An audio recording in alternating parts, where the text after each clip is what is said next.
One man is being victimized by our own government. One man whom they fear, yet who millions love. One man who is willing to take the poison arrows of lawfare. One man whose voice has been taken away by a corrupt judge operating in a corrupt system. One man who has been ridiculed and insulted. One man who refused to back down. One man who refused to back down. One man who refused to back down. One man who stands between us and them. One man that wants to see America protected again. One man who wants to see America prosper again. One man who understands that a man is a man and a woman is a woman. One man who understands and protects the blessing of life. One man who wants to restore American exceptionalism. One man who once again wants to make America that shining city on a hill for all to see. A place where all the people of the world glowingly set their eyes upon. America. One man who unashamedly wants to make America great again. That one man is Donald Trump.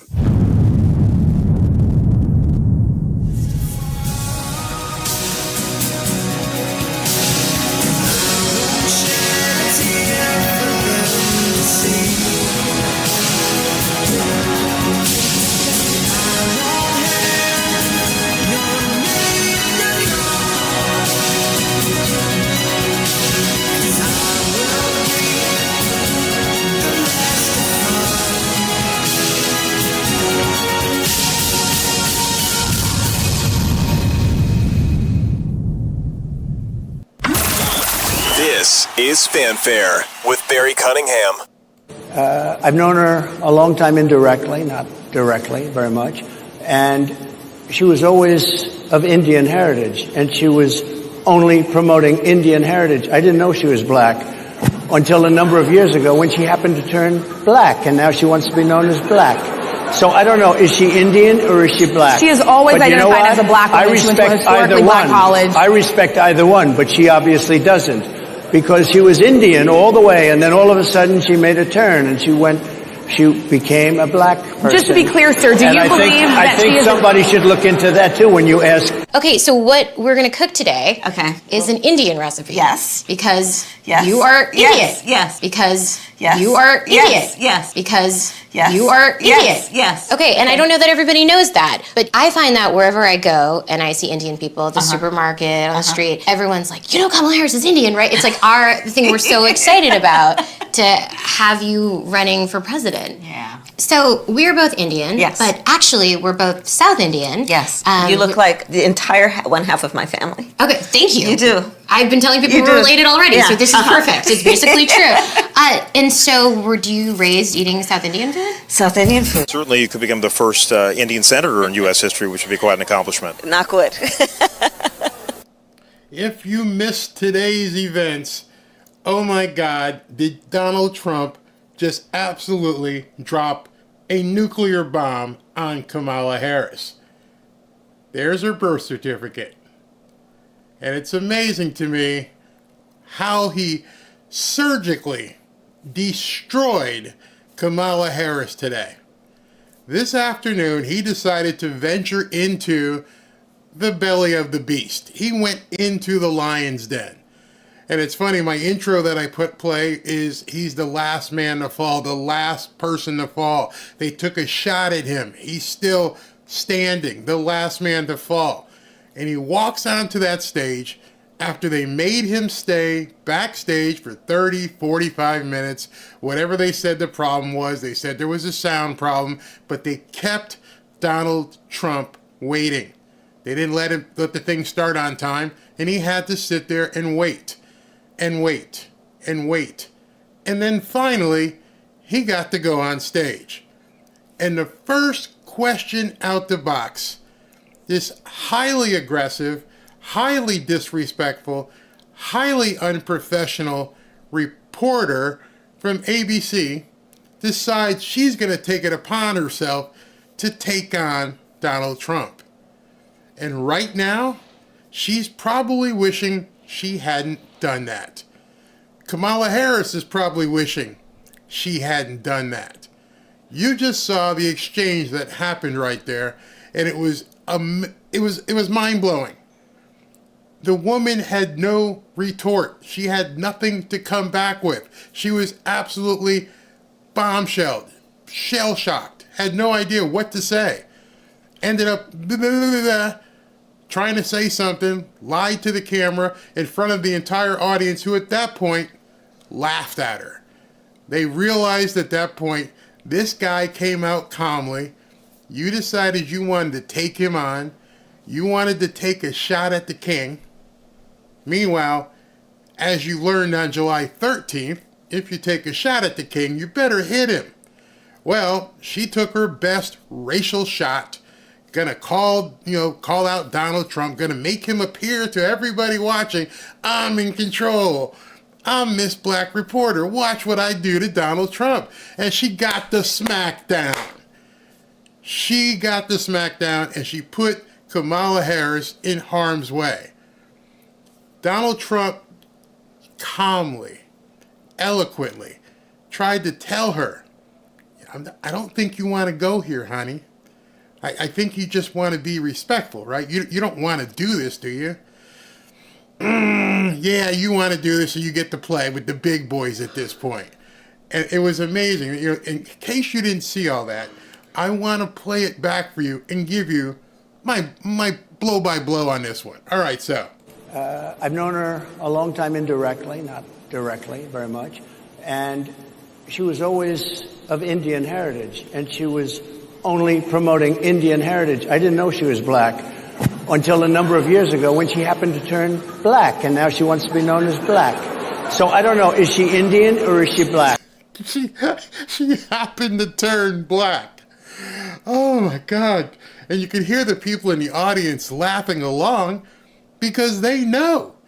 The only people who don't know this are people who play along with Kamala's games, her entire charade, the media. That's who we're talking about. And these people in the media are like, oh my God, she just went there. She just gave this guy a door opening.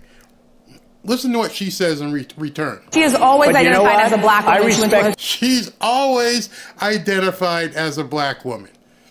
Maybe little Shirley here doesn't know what's about to happen. Maybe she doesn't know that at that moment, millions, or at least thousands of Trump supporters are diligently finding all the information they possibly can that they've been holding for months, waiting for the moment. They're like, hey, you just got caught. You stepped in that bear trap. Boom. She identified as black all along? You sure about that? You sure you want to say that? Do you realize that this man just calmly, as he says with his hands, just set you up, set up Kamala, and there is no retort. You cannot refute it. There are articles after articles that I guess they didn't have time to go ahead and scrub, but all of us had downloaded this stuff. We were waiting, like, how is this going to come up? Is it going to come up at the debate, or is it going to come up now? Because we've all known this. I've had the copies of these things. And I'm like, when is it? Give us the signal, boss. Tell us when it's time to launch the attack. Well, he pretty much just did. Either one. I respect either one, but she obviously doesn't. Because she was Indian all the way, and then all of a sudden she made a turn, and she became a black person. Just to be clear, sir, do you believe that I think somebody should look into that too when you ask. And so what she was trying to do is, let's change the subject real quick. Backstroke. Let me get out of this. I don't know what I just did. Oh my God, Kamala, please don't hurt me. I know what I just did. I don't know how it happened, but it happened, and I got no way to get out of this. No way. You baited this guy. You could have been respectful and just said, hello, Mr. President. You even just called him Trump, Mr. Trump. You didn't even address the man correctly. You kept him waiting for 35, 40 minutes. You didn't come out in front of people and say, sorry, President Trump. You know, it is our fault. We should have had this sound, everything worked out. No. You decided you had your little notes and you're a little Miss Black reporter. And you're like, I'm going to slap this white man down in front of all these people and embarrass him. How'd that work out for you right about now? I bet y'all scrambling. It's all over television. It's all over the internet. Of course, Joy Reid and her crew are going to try and turn it around like Trump was being racist. No, he wasn't. No, he wasn't. This man does his due diligence. He understands what's out there. He knows what she has said. He knows more than that reporter probably knew. Maybe she was too young. Maybe she didn't remember. Maybe she's just stupid. In any event, she opened the door, and here's what we all found out. Okay, so what we're going to cook today is an Indian recipe. Yes. Because you are Indian. Yes. Because you are Indian. Yes. Because you are Indian. Yes. I cut that so it looped 3 times, but you get the point. You're Indian, right? Yes. Yes. You're an Indian, right? Yes. Yes. You're an Indian, right? Yes. She had the opportunity to go, no, I'm half black and I'm half Jamaican and I'm half Indian or 3/4 Indian and 1/4 Jamaican. She could have come up with something, but she gladly, yes. Okay, so how do you at this point say that Kamala Harris is black? Oh, I know. You're going to go back to that old thing we've heard, that old wives' tale. If you got 1 drop of black blood, you're black. You know, if you put a drop of black into white, you know, like put some chocolate into the milk, all of a sudden it becomes chocolate. That's how people have explained this for years. 1 drop of black blood, you're black. See what happens? I actually had somebody do that. One of my relatives, long time ago. Come here. See if we put this Hershey's here. We put this drop of chocolate into this white glass of milk. What happens? It turns a different shade of black. You may be brown, you may be light skinned, but you can see the black takes over the white milk. I swear. And I know I'm not the only other person who went through that, because I'm a light-skinned black. They were like, hey, listen, I've seen black kids at school. They don't look like me. I'm kind of like, tanned. What am I? Oh, you're black. Really?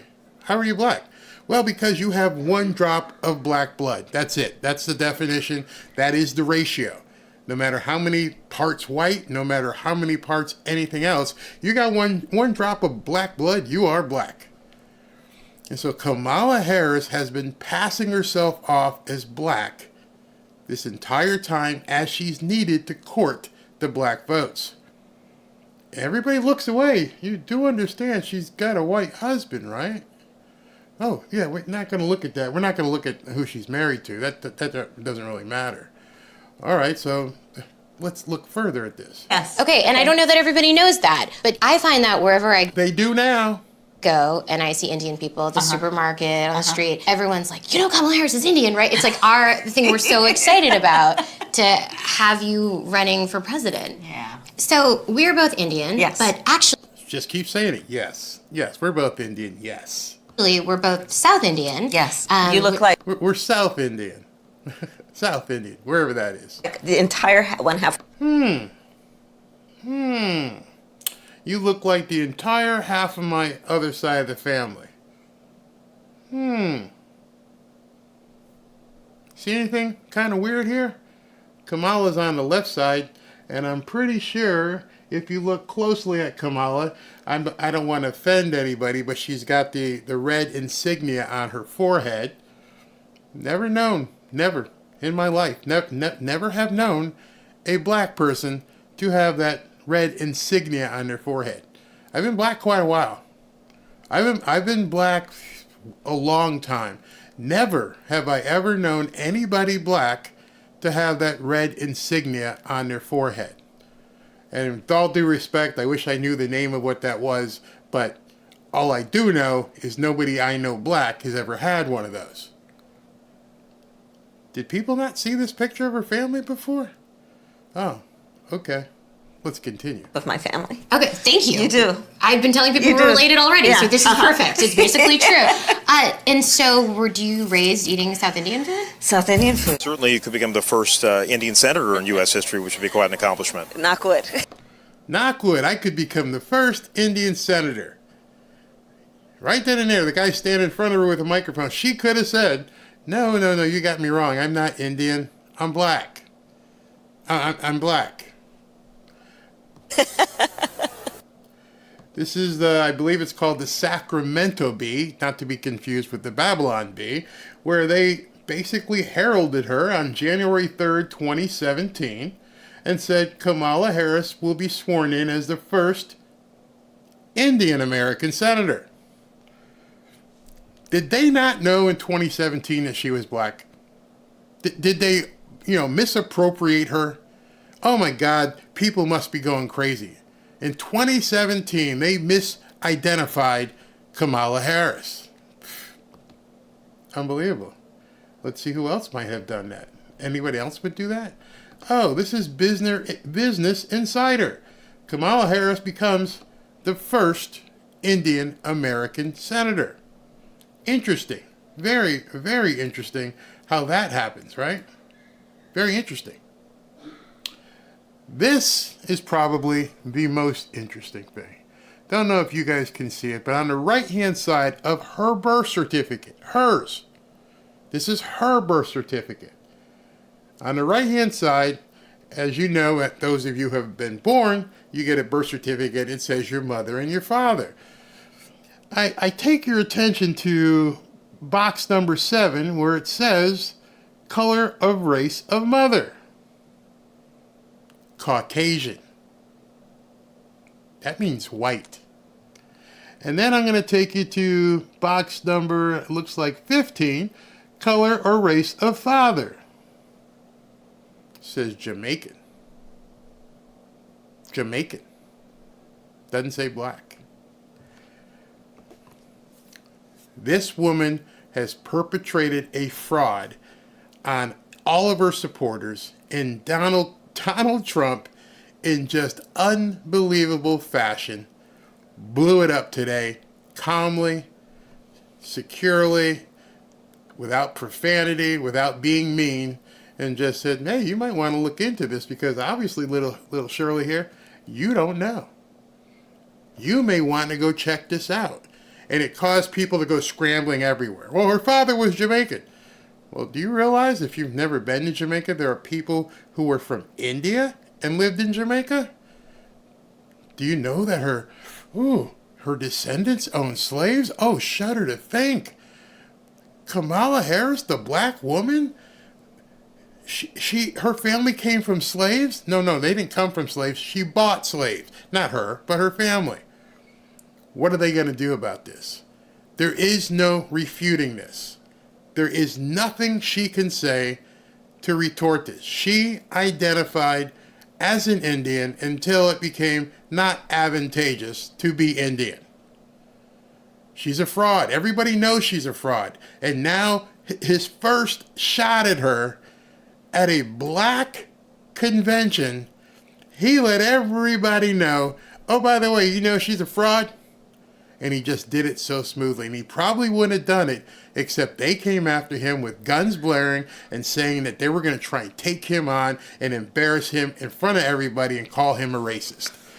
I bet you if she had approached him in a good demeanor and gave him the respect as a former president and possibly future president, better be future president, if she had just been respectful and professional, he might not have dropped it right there.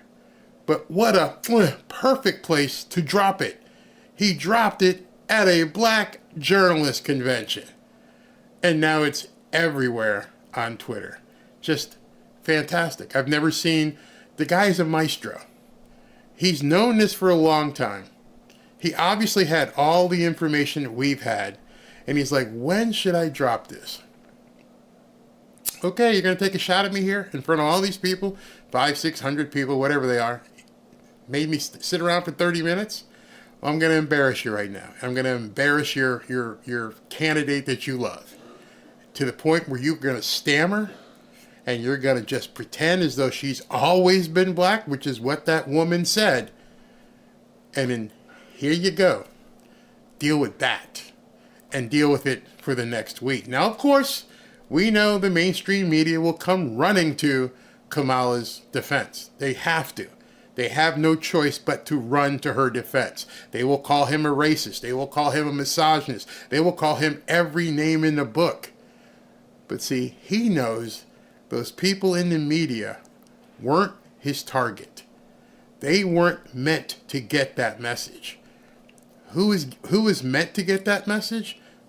The black people who still weren't decided on Kamala. Remember, he doesn't have to win the black vote. He just has to get enough of the black vote to make a difference. And I believe today, Donald Trump fired the first, I shouldn't say the word shot, and it went across the bow, it hit the boat, it put a hole in Kamala Harris's boat, and the only way she can fix it is to have the media talk about it. She, person to person, is never going to speak to it. She's going to say he's a racist. Kamala, just answer it. Why in 2017 and 2018 were you identifying at that time as an Indian? When did you decide that you were going to become black? Easy for a reporter to ask. We've got all the information. We've got the birth certificate. We've got all this stuff. It's even sanitized, so don't you guys worry about trying to do anything. I sanitized it, and there's no personal information on there. Go ahead. Go ahead. Talk to us. Let us know how you're going to make it all better so people don't think you're a complete fool. Personally, I don't think she can. I think it's over. Not in terms of the race, but people are going to look at this and go, you're a phony. If you're a phony about this, if you're going to be a phony about your race, what else are you going to be a phony about? And so if you want to hide behind the media, good luck with that, because only she can come out and say something. That's it. That's it. That's all she can do. All right, so let's see what you guys have to say about this. Let me go ahead and check the, the video. Make sure that he's not coming out as of yet. Give me 1 second. I got to fix this. Make sure, and then we're going to take some comments while we're waiting for everything to happen. I'm sure he'll talk about it tonight. I mean, he's got to talk about it tonight. All right. Garden Gal beat me to it. I was going to say I was going to be an Eskimo today. Barry was born where? Me? I was born in Connecticut. You know, that state up north above New York, in between Massachusetts. You don't like what? You don't like what you're getting, black people. Change what you're doing. Pretty simple. If you don't like what you're getting, you got to change it. I think her husband is a Russian spy. I'm sure there's people digging up all kinds of something. Well, yeah, this is great. When freaks call you weird, this should be a movie. We're definitely seeing a movie at this point. He knew where he was going. Don't tell me that Donald Trump flew all the way over there from Mar-a-Lago and said, you know, I realize I'm walking into a hornet's nest. What do I need to do? Well, if you get in trouble, drop it. Whoever he was talking to. You know, if they are nice to you, everything's okay. Remember his last speech. You know what? They tell me to be nice, but I don't think I'm going to be nice anymore. He was warning you. It ain't like you can say I didn't know. I'll be nice if you be nice. If you don't be nice, you're going to be met with the smackdown. And that's surely what happened today. Notice, if you will, there were 3 black women on the stage. It was that one, it was one in the middle, and then, of course, there was Harris Faulkner. The one in the middle, I ain't got nothing to say. That's it. You just stepped into some poop, and that poop-filled bear trap just closed all up on your leg, and I'm not getting in there. So I'm gonna talk to you about something else, but I'm not gonna treat you this way, Mr. President. I'm not gonna go there. And of course, Harris Faulkner was quite respectful as well. That's right, Barry. Yeah, you never want to take a shot at somebody where you don't know your capacity to defeat them.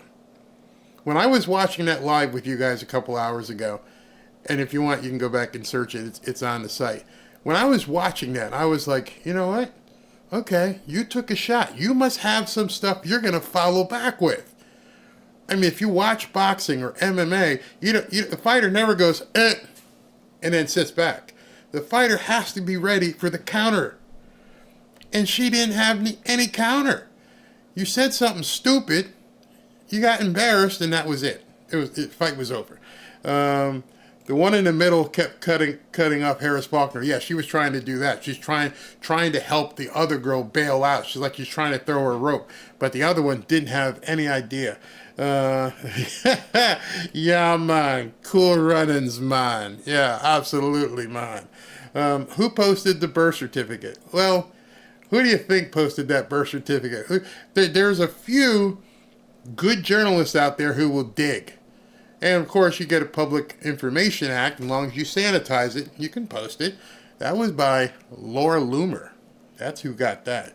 How you doing, Michael? I haven't seen you in a while. Kamala loves putting black men in prison just for smoking weed. Then she has the nerve to call herself black. And then smoke weed. Mm-hmm. There was something somebody said here. It was pretty, yeah. The left has no dialogue, only hate. Like I said in the broadcast today, it was kind of amazing that they didn't even want to discuss the things that Americans actually talk about. Immigration, grocery prices, fuel prices, safety, national security, what's going on in Israel, what's going on over in that other country that we're giving billions to. None did they want to talk about that. They didn't even bring up Israel. They didn't bring up what happened in Venezuela. Didn't even want to talk about these things. And I'm like, man, are you that narrow? Is that what you have to do in order to make sure you stay on point? So in my estimation, what we saw today was a dry run at the debate, if there's a debate. That was a dry run. That was, let's see, can we knock Trump off his game? What's he going to come back with? And as a smart fighter, he didn't throw a haymaker. He let you hit him a couple times and then hit you with a nice one to the jaw, but you haven't seen everything yet. I'm positive he's got more. I guarantee you he's got more. Laura Loomer is the last real investigative reporter. I believe you. Mm-hmm. Somebody asked here, no. Let me clear this up. Barry, you're from Jamaica, right? No, I am not from Jamaica. Did I clear that up for you? I see what you're trying to do there. No, I was born in Connecticut. Born and raised in Connecticut. You got that? Yeah, I'm sure you do. Because I think what you're trying to do is, well, you're from Jamaica and you call yourself black. Nope, not from Jamaica. Sorry. Wrong. Not there. I for one, enjoyed watching Trump smack that ass. It was delicious. Absolutely delicious. A fake birth certificate or any of such isn't going to matter. Barack Obama got away with it, and so will she. No, she can't. She that is an actual they can scrub it, but the thing that she can't get away from, including Business Insider and Sacramento Bee and all the newspapers, there's so much of a record of people calling her Indian. You can't erase it. We've all got screenshots of it. We have it everywhere. There wasn't any information in terms of newspapers and reporters, what she was. There's no information about Barack not being born here.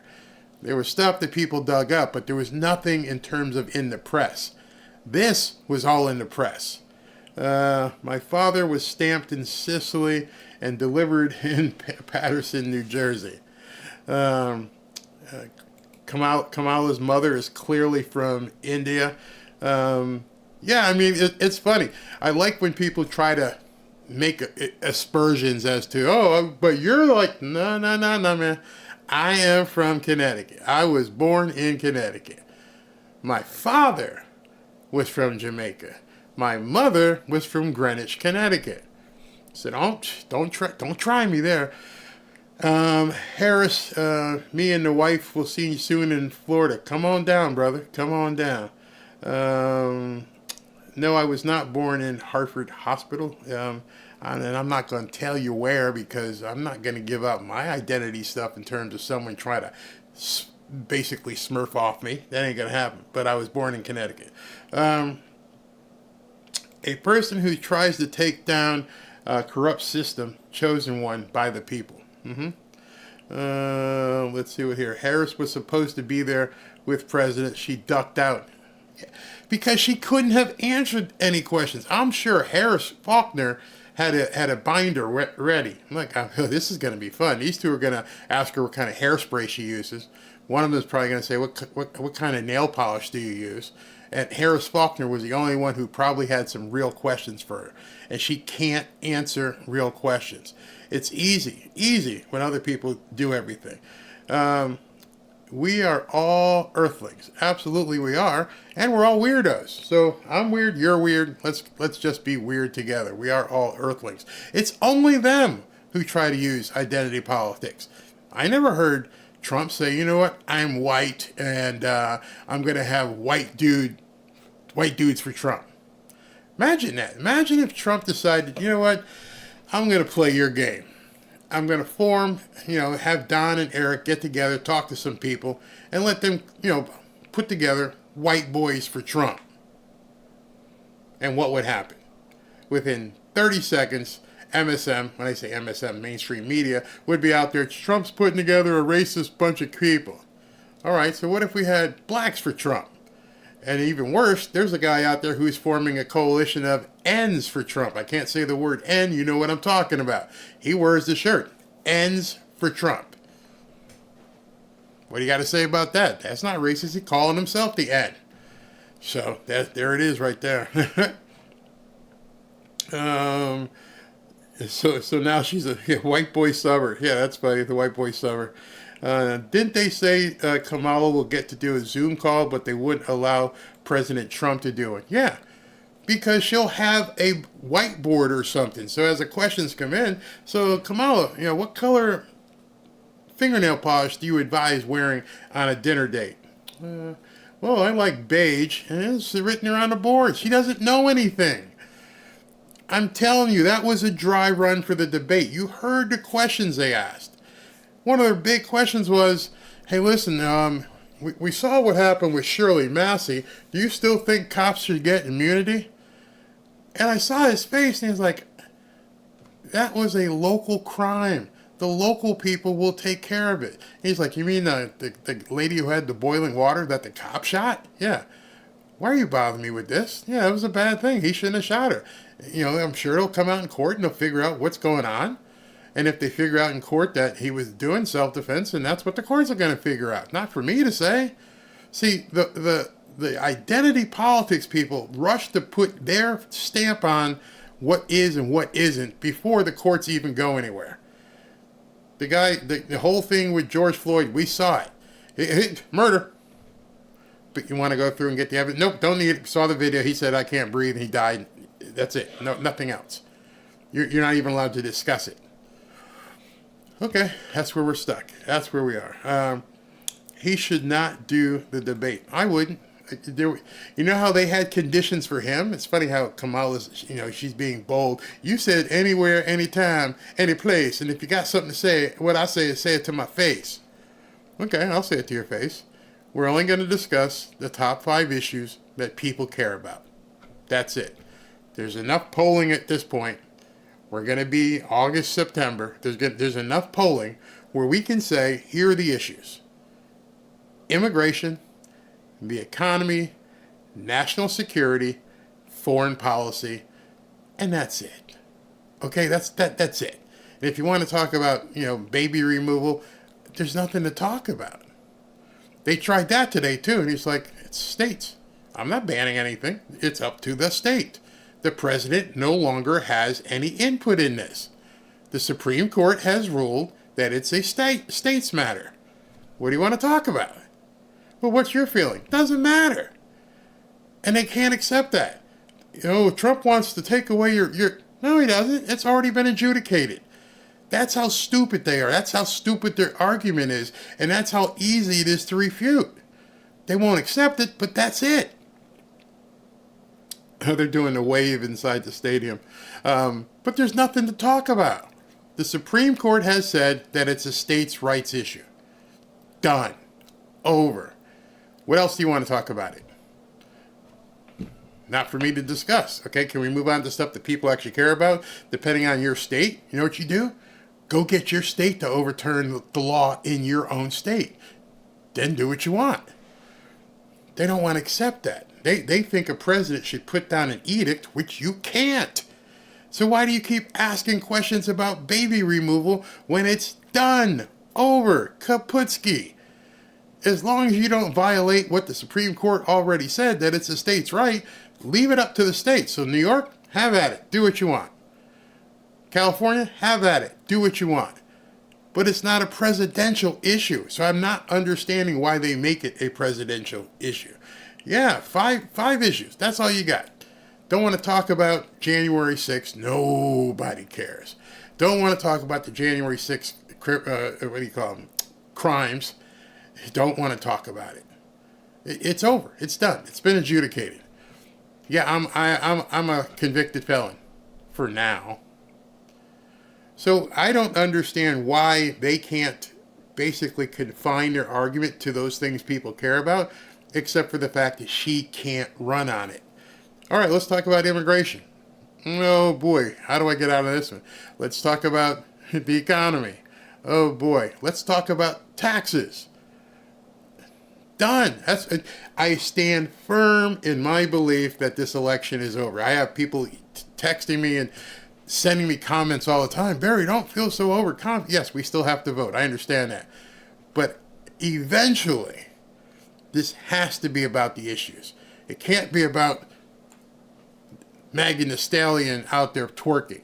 Can't be about Swifties. That's all just cover. That's all just to make her feel good, make people look the other way. Don't look over there. Why? They want to talk about stuff that matters. So let's keep going with, the Swifties and Megan Thee Stallion and stuff that people are like, well, what are you going to do about the border? Well, it's the Republicans' fault. You've been in office for 4 years. It wasn't like this when Trump was there. Why don't you just do what he did? Why did you have to change it? Remember what, your buddy Joe said on day one, and we're going to just do that. And we're going to take down the wall, and we're going to do this and everything. Okay, so what was your plan? Oh, our plan was to make the Republicans agree to what we wanted. How'd that work out? Kamala, you have stuff on record that says you want to make these people all citizens. Are you willing to discuss this? I thought we were going to talk about George Floyd or something. You got anything else we can talk about? It's crazy. I need to look back when Kamala was debating. I never watched because Trump had my vote. So her big thing, the big thing that's in all the videos is when she struck back at Joe Biden and said, I was the little girl on that boat who had to ride on that bus. I was a little, I had to go and get segregated. Whatever. That was it. That's why she got 1% or less and had to get out. She couldn't talk about anything else. Anything she opened her mouth about, she got beat down on. Everybody, Tulsi Gabbard, they all just made fun of her, just like, you're useless.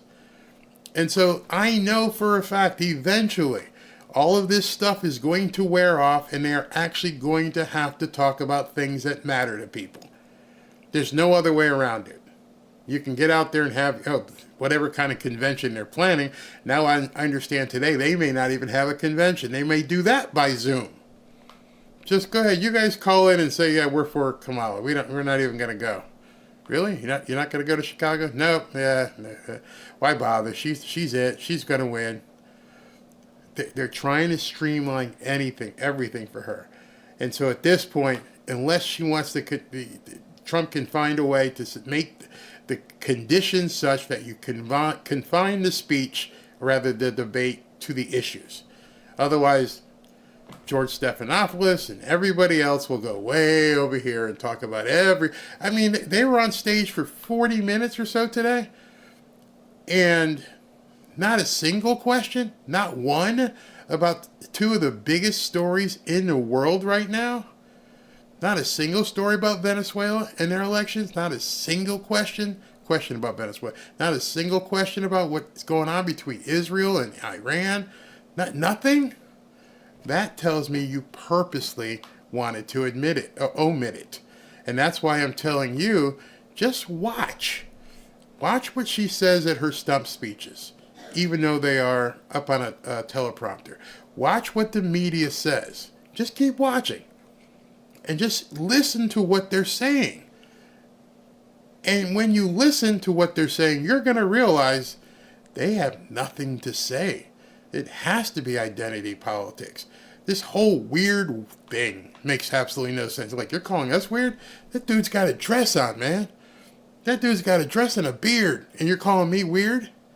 Well, J.D. Vance, he's talking about it's best to have a family and we're cat ladies. That's your issue? Just listen. I'm telling you, take the time and listen, and you will see, specifically, I'm looking at the monitor and see if he's coming out. Anybody? Not yet. And you will see there's no way they can talk about actual issues. Watch The View. Make sure you've got Pepto-Bismol or something handy, but you can hear what they actually say. I watch all these things. I DVR them and just fast forward, and they got nothing to say. They don't talk about ADP. I think the latest employment numbers came out. Let's see. Let me check here. I thought I saw something about ADP today, and see if those numbers came out. I do see a story where it says Buttigieg, his crime down under Biden claim doesn't hold up. Everything they say, it's a lie. Let's see. Okay, Kamala Harris. I thought there was something about ADP numbers. I could be wrong. Biden announces that he's going to do new rules to make millions more eligible for student debt relief. Dude, you're just trying to buy votes. I mean, the news that they look at, it makes absolutely no sense. Oil prices. Nope, don't want to talk about that.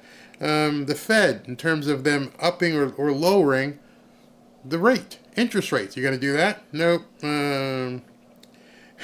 Watching Federal Reserve Chairman Powell explains why cutting rates ahead of the election, it's not politics. I don't really mean that. That's nothing to worry about. And I'm looking, there's nothing here. Gold prices going up again. Markets on shaky ground before Fed's decision. Venezuela. Nothing here that they can talk about, that they would even bother talking about. U.S. pending home sales, mortgages. Court overturns order to remove Texas Rio Grande barrier. So now it's okay for Texas to keep that barrier in place to keep the newcomers from coming ashore. You're not going to hear any of this on the mainstream media. I mean, it's story after story, and there's nothing in here that these people can talk about. Nothing. I mean, seriously. Okay, here it is. ADP, this came out this morning. I don't know if you knew it. ADP employment report is the weakest since January as wage inflation slows. They don't want to talk about the issues that actually matter. How do you just avoid anything to do with this economy, with the Fed and everything that's going on? How do you just pretend like it doesn't happen? It doesn't matter. January 6th, baby removal. Let me just say that again. That's where my confidence comes from. My confidence comes with the knowledge that they can't keep it up. And it's becoming unsustainable, and everybody can see it at this point. I mean, seriously. This thing that we call, I think I got that same one here on my desk, this thing we call a dollar, shrinking by the day. It's the de-dollarization of America. What this used to buy when I was a kid, basically could almost get a whole meal. Now you can't even get a gallon of gas. It's just so bad. So let me talk to you a little bit about investing in gold. You know that inflation is still on the rise all across America, and our dollar is being devalued more and more every single day by the Federal Reserve and their massive money printing schemes. So you have to ask yourself, are my investments really safe? I doubt it.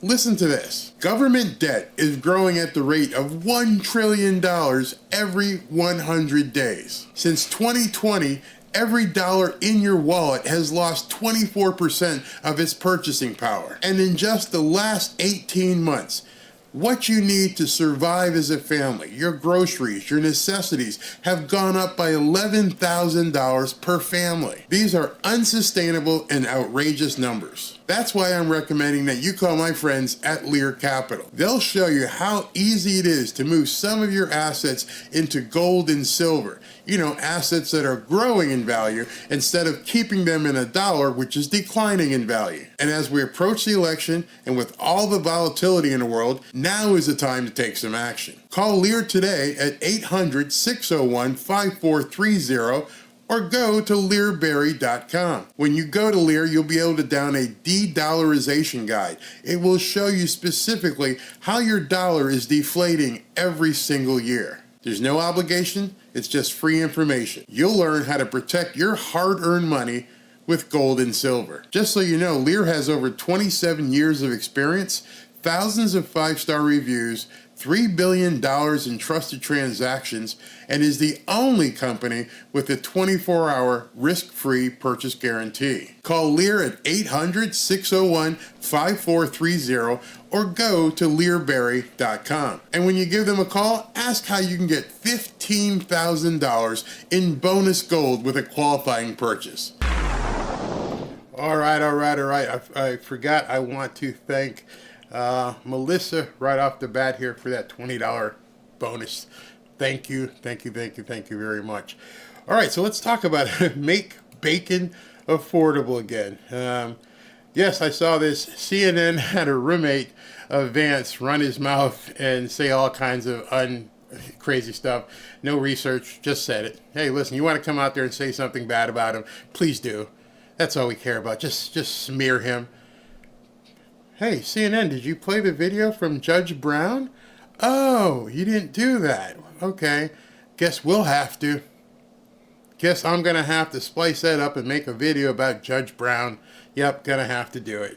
Got a 3-piece combo from Popeyes for $15. That's crazy. Let's see here. Make America Great Again. Weird when every idiot registered Democrat. Just to let you guys know, I'm watching the arena, which of course, you know, is packed. Absolutely packed. And waiting to see when this guy decides to take the stage. Watching it closely. I hope I didn't take the right feed. Let me just make sure that I haven't missed something here. Because nope, I'm on the right thing. I'm looking at Harrisburg. Just wanted to make sure. So anyway, it's 6:18. He was supposed to take the stage at 6, but he has not walked out as of yet. So I just want to monitor something else, make sure that their stream. Nope, he hasn't walked out yet. All right, so let's go ahead and we continue. I saw that video from Judge Brown dishing the dirt. Oh, it was dirt. It was definitely dirt, I tell you. Hey, what's new? How you doing, brother or ma'am? Barry doesn't hate his skin color. He just tells it like it is: black, white, green. Why did somebody say I hate my skin color? Oh, that's another ruse they try to do. They try to do it all the time. God, if I had a dime for every time somebody said, you hate yourself, you hate your race, you're self-loathing. Why? Because I don't buy into the crap that you do. Because I realize that this is something that, you know, God painted me with. It wasn't a virtue. You understand that?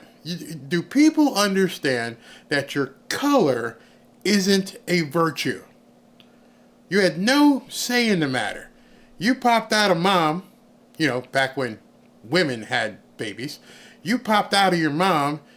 One day, eventually, you were able to look in the mirror and go, that's a weird looking shade. Some of us have different shades than others, and you probably didn't realize it too much. And then, like, maybe your mom or dad, if they had any kind of social skills, they had some people come by the house and you went, hey, man, hey, they look different than me. Oh, you got food? Let's do it, man. That's all it took with me. As a little chubby kid, I was like, I don't care. You bringing a hamburger, some cookies? You're all right, man. You are definitely okay. No, seriously. That's what it was to convict me that everybody was the same. Everybody sat down and ate in my parents' house. When they came in, there was food somewhere somebody was going to make, and you were going to eat. Didn't matter what color you were, and that's how I was personally exposed to many people of different races. My father owned a business. He had white people that worked for him. He had black people that worked for him. He had Spanish people who worked for him. He owned rental property, and there was Spanish. I fell in love. I mean, I was in love with this Spanish girl. She lived up on the third floor walk-up. Her name was Gloria. I'm like, oh my God, this woman is, little girl's pretty. I love her. I love her. I love her. And then I got to school and I met a blonde girl named Elaine. I'm like, I love her even more. And nobody ever said, hey, man, you realize you're only supposed to check out these black chicks. No, nobody. Look at whatever you want. Hey, then you get a little bit older. You play on a Little League team. And there's a black kid and there's a Spanish kid and, some white kids. And everybody's just playing a game. Fine. Then you get to high school. And it's the same way. Well, I went to prep school, so maybe it was a little bit different. I was exposed to some things that other people in where they were from weren't exposed to. But not once, and I do mean this, not once was I ever told I couldn't do something because my skin color was a different color. Never. Not once. I went to high school, became an athlete, got all kinds of accolades, dated whoever I wanted, went wherever I wanted, went into every store. Nobody ever stopped. They bothered me. Never.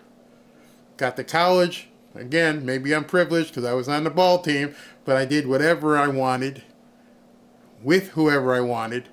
Joined whichever fraternity. I remember when back in the fraternity days, you guys are going to get a kick out of this. I'm a big hulking guy on campus. Huge steroid monkey. Bench pressing a car. I was the man. And the black fraternity came to me and said, hey, we'd like you to be, and back then, they still call it, I want you to be a Q dog. Well, that sounds good. What's that? We're gonna show people the strength of being black men. Yeah, okay, this is good. And so I go to one of the meetings. I actually went to one of the meetings. And they said, you got to wear this cinder block around your neck to show the oppression we went through.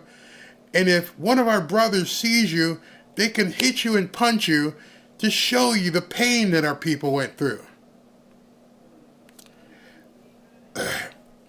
That's cool. I'm going to go over this other fraternity because they got girls and beer. And so I'm going to see you later. I swear, true story. That night, took that cinder block. I mean, I actually did it. I actually said, okay, let me put this cinder block on. Yeah. Oh, I know what it was. I'm like, what's that? Well, we got to brand you. Brand who? You. All our brothers have the brand on them. You're going to stick a brand on me like I'm a piece of cattle? Yeah. I'll tell you right now, I will whoop your you-know-what if you get near me with that brand. But all the brothers have it. Well, you know what?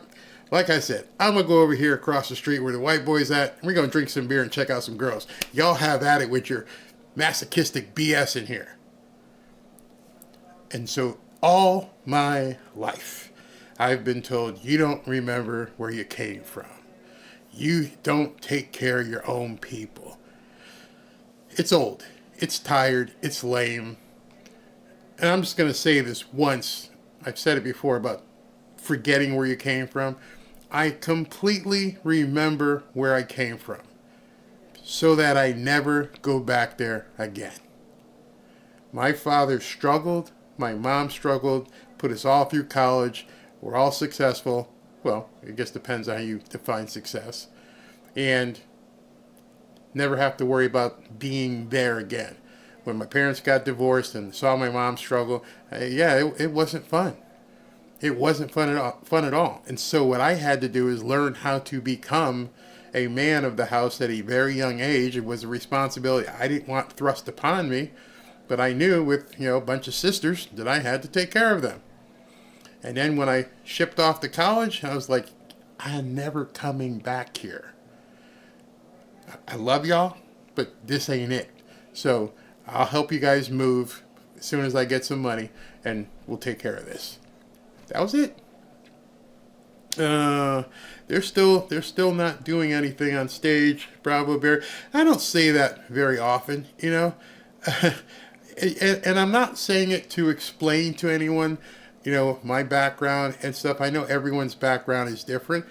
My thing to many people, I've said, when they pretend as though they are oppressed and that the white man is bad, I'm like, well, when is the last time you've sat down with somebody, white or Spanish, and had a talk with them about what you're experiencing? I just watched this White Dudes for Harris thing until I threw up and had to close it. But one of the things that was just really weird to me, truly weird, is guys talking about their feelings. And I said this earlier, the guy with the hair bun, when he said that it's no longer a man's job to take care of his wife and family, not to be the provider. And I'm like, that's a problem with America. White, black, green, and different. If you don't understand your role as head of the household, and I don't mean to make your wife submissive, but if you don't understand your job is to make sure that that woman and those children are protected and provided for, that is the fall of a country. That's it. And if Kamala Harris has those types of guys following her and worshiping her, have at it. Have at it. Those are not the kind of people I want to be around. I'll say it right now. Not prejudice. I don't care what color you are. If you don't feel it's necessary to provide and protect your family and the woman you're with, have it. Goodbye. Good friggin' bye. Soy boys and beta males. Yeah. I remember when there was a time where I wasn't doing well, and I watched my wife cry. And I'm like, honey, why are you crying? And she's like, I don't feel, and those of you guys who may have been in this situation one time, my wife said to me, I don't feel stable. And I was like, ooh, what do you mean? I'm not going to let anybody hurt you. No, I don't feel stable with you. I'm like, oh, hey, okay, I got to get my shit together. And I got to get my shit together now. I put her on a plane. This is a true story. I tell you guys a lot of true stories. I put her on a plane. Go visit your relatives. I got work to do. That weekend, I got in the car. Nope, this is no BS. I'm still watching stage, so you're not going to meet. I'm going to tell you a true story for all of you who think you're oppressed out there. I got in my car after dropping her off at Fort Lauderdale Airport. I prayed, and I said, lead me to where I need to go. This is all true. Started driving down, away from the airport, down US 1. Didn't know where I was going. Just thinking to myself, drive here, drive there, turn here. And I knew I wanted to get back into real estate. I had gotten away from real estate, and I wanted to get back into it. And I turned into this neighborhood. So let me just look at some of these houses. You ain't got a dime to your name, but you're out there looking at houses? Yeah, I knew something would happen because I gave Jesus the wheel. And I pulled up in front of this house. And I looked at this house. And there was no roof. There was a fire. It had gotten burned out. The grass was up. And I went, I wonder what they're doing with this house. I got out, looked around, and went, okay. So I took the number down. I took down the where the house was, did some due diligence, and looked up who the owner was. It was a guy up in Syracuse. And I'm like, well, what are you doing with this house, man? And he's like, well, we just got the insurance check like last week, and we don't know what to do with it. And I go, would you sell it to me? He goes, sell it to you? He goes, why would you buy this? I'm like, because of the land. It's got to have some value. And the guy said, well, instead of selling it to you, true story, he goes, why don't we partner on this deal? I'm like, what do you mean? Well, I own the property. You go ahead and find the money, and we'll go ahead and see if we can't fix this up and resell it. Well, I'd never done that before. A burned out house, a shell? Yeah, see what you can do. So I went around, talked to a lawyer. The lawyer said, yeah, I could help you do this. Really? Yeah, you got a good deal here. Numbers make sense. So you know what? I won't bill you until such time as you guys sell the property. I went, so that's not going to cost me anything? No. Oh, and I got a client that'll lend you the money to fix it up. He's going to want X, Y, and Z return, and he's going to take a first mortgage, but he'll lend you the money to fix it up. I'm like, wait a second. Never looked at them and said, oh, you two white guys want to help me? Seriously? Okay. So anyway, that's what got me back on the road. We fixed it up, found the contractors, boom, made a ton of money, paid off everybody, and went, whew, honey, guess what we're going to do? We're going to go buy a house. And that's a true story. So whenever I hear from people, I can't get ahead, I can't do anything, it's because you don't know how to make something work. There's a credo in real estate, especially in real estate. If the deal makes sense, there will always be money. I could basically be in an airplane. Somebody could push me out the airplane with a parachute. I could land in that city and buy a house within 7 days for cash and not use a dime of my own money. That's just how it is now. I've got a network of people that I've built up that when I go look at something, I can go, okay, I can see what this is worth, and then put the deal together. Swear to God. In fact, somebody emailed me today. A guy said, he and his wife are looking to move to a certain part of South Florida. And they said, I know your wife's a real estate agent and you're an investor. Do you have any agents that could help me in this area over here? And I just didn't even have to look it up. Yeah, call this person. She'll help you out. Let her know I told you. You build a network. It doesn't cost you anything to build a network. And so, if this guy decides he wants to buy over there, yeah, I'll make a couple bucks. Somebody will send me a check. I don't need to chase anybody down. So that's my closing story, my amen to people who say people are racist, you're oppressed, you can't get ahead, and I'm just saying you haven't spoken to the right people yet. I remember on Twitter one time some guy was bitching about something, and I said, you know what, instead of saying the world's against you and white people suck and everything else, why don't you just ask somebody to show you how they do what they do? Remember the movie with Will Smith? Pursuit of Happiness. Sees a guy in a Ferrari. He's homeless. He doesn't know what he's going to do. He and his son are living in a bathroom, and he walks by this guy in a Ferrari, and a true story says, dude, what do you do it, and what do you do, and how do you do it? Memorized it instantly. I knew what that meant. What do you do, and how do you do it?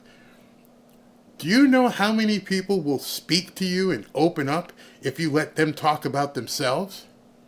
And that's a perfect intro. What do you do and how do you do it? Because I want to do that. And at that point, you know the guy's name is Chris Gardner, who they made the movie about, and he became a stockbroker. Just from one simple question. Ask a white guy actually, what do you do and how do you do it? So I've had no patience for people who say that there's some line between white and black, because I will do business with anybody. I don't care what color you are, because you know what? This doesn't know an identity. Doesn't know a single identity. There are over 4,000 people watching right now. We're all waiting. Again, I expected him to be late today because of what happened in Chicago and how he got pushed back and how they made him wait. So I fully expected this was going to happen tonight. I was prepared for it. That's why I wanted to talk to y'all this way. What do you do and how do you do it? Well, I do this for fun, and I also buy and sell real estate. And it's not an easy thing to learn, but you can learn it. That's the key with so many people. They don't have the ability, desire to learn how to get ahead. I didn't know how to make a video. Those of you who used to follow me when I was doing my dolphin stuff, one day I decided, all right, I'm going to basically start talking about the Miami Dolphins. Didn't know what the hell I was doing. Well, I bought a camera, bought a microphone, bought a light, didn't look good, did what I could, kept going, made some money, bought a new camera, bought a new microphone, bought new lights. Oh, now you need to get better software. No, you need a new computer because you're getting all, you're streaming all this stuff. You better do, and it just grows from there. It just keeps going and going and going. And then if you want to grow, which is where I got to the position where I forecasted from being in business and went, this Miami Dolphins thing isn't going to grow. It's going to top out. There are guys who've been doing this Miami Dolphins stuff for 4 and 5 years, and they've got 10, 20, 30, 40,000 subscribers, and they've been doing it for 5 years. I'd slit my wrist. If I could not grow, why would I continue to do it? And so I said, I'm not doing this anymore. I'm going to go to a different direction, whether it was back to real estate or whatever, and then, the whole Trump thing, because of it's more passionate for me. He did amazingly well in that interview, and if you noticed, he didn't drink his own water. I saw that, so people pointed it out. He reached over and grabbed her water. Boss move. Absolute boss move. Trump is now rolling. Martin is showing Trump talking right now. No, it must be. I'm looking at the screen. I'll let you guys see the screen. We are getting a little closer, and there's a lot of security around, so now you know. Okay, so no, this is live. I'm not behind or anything.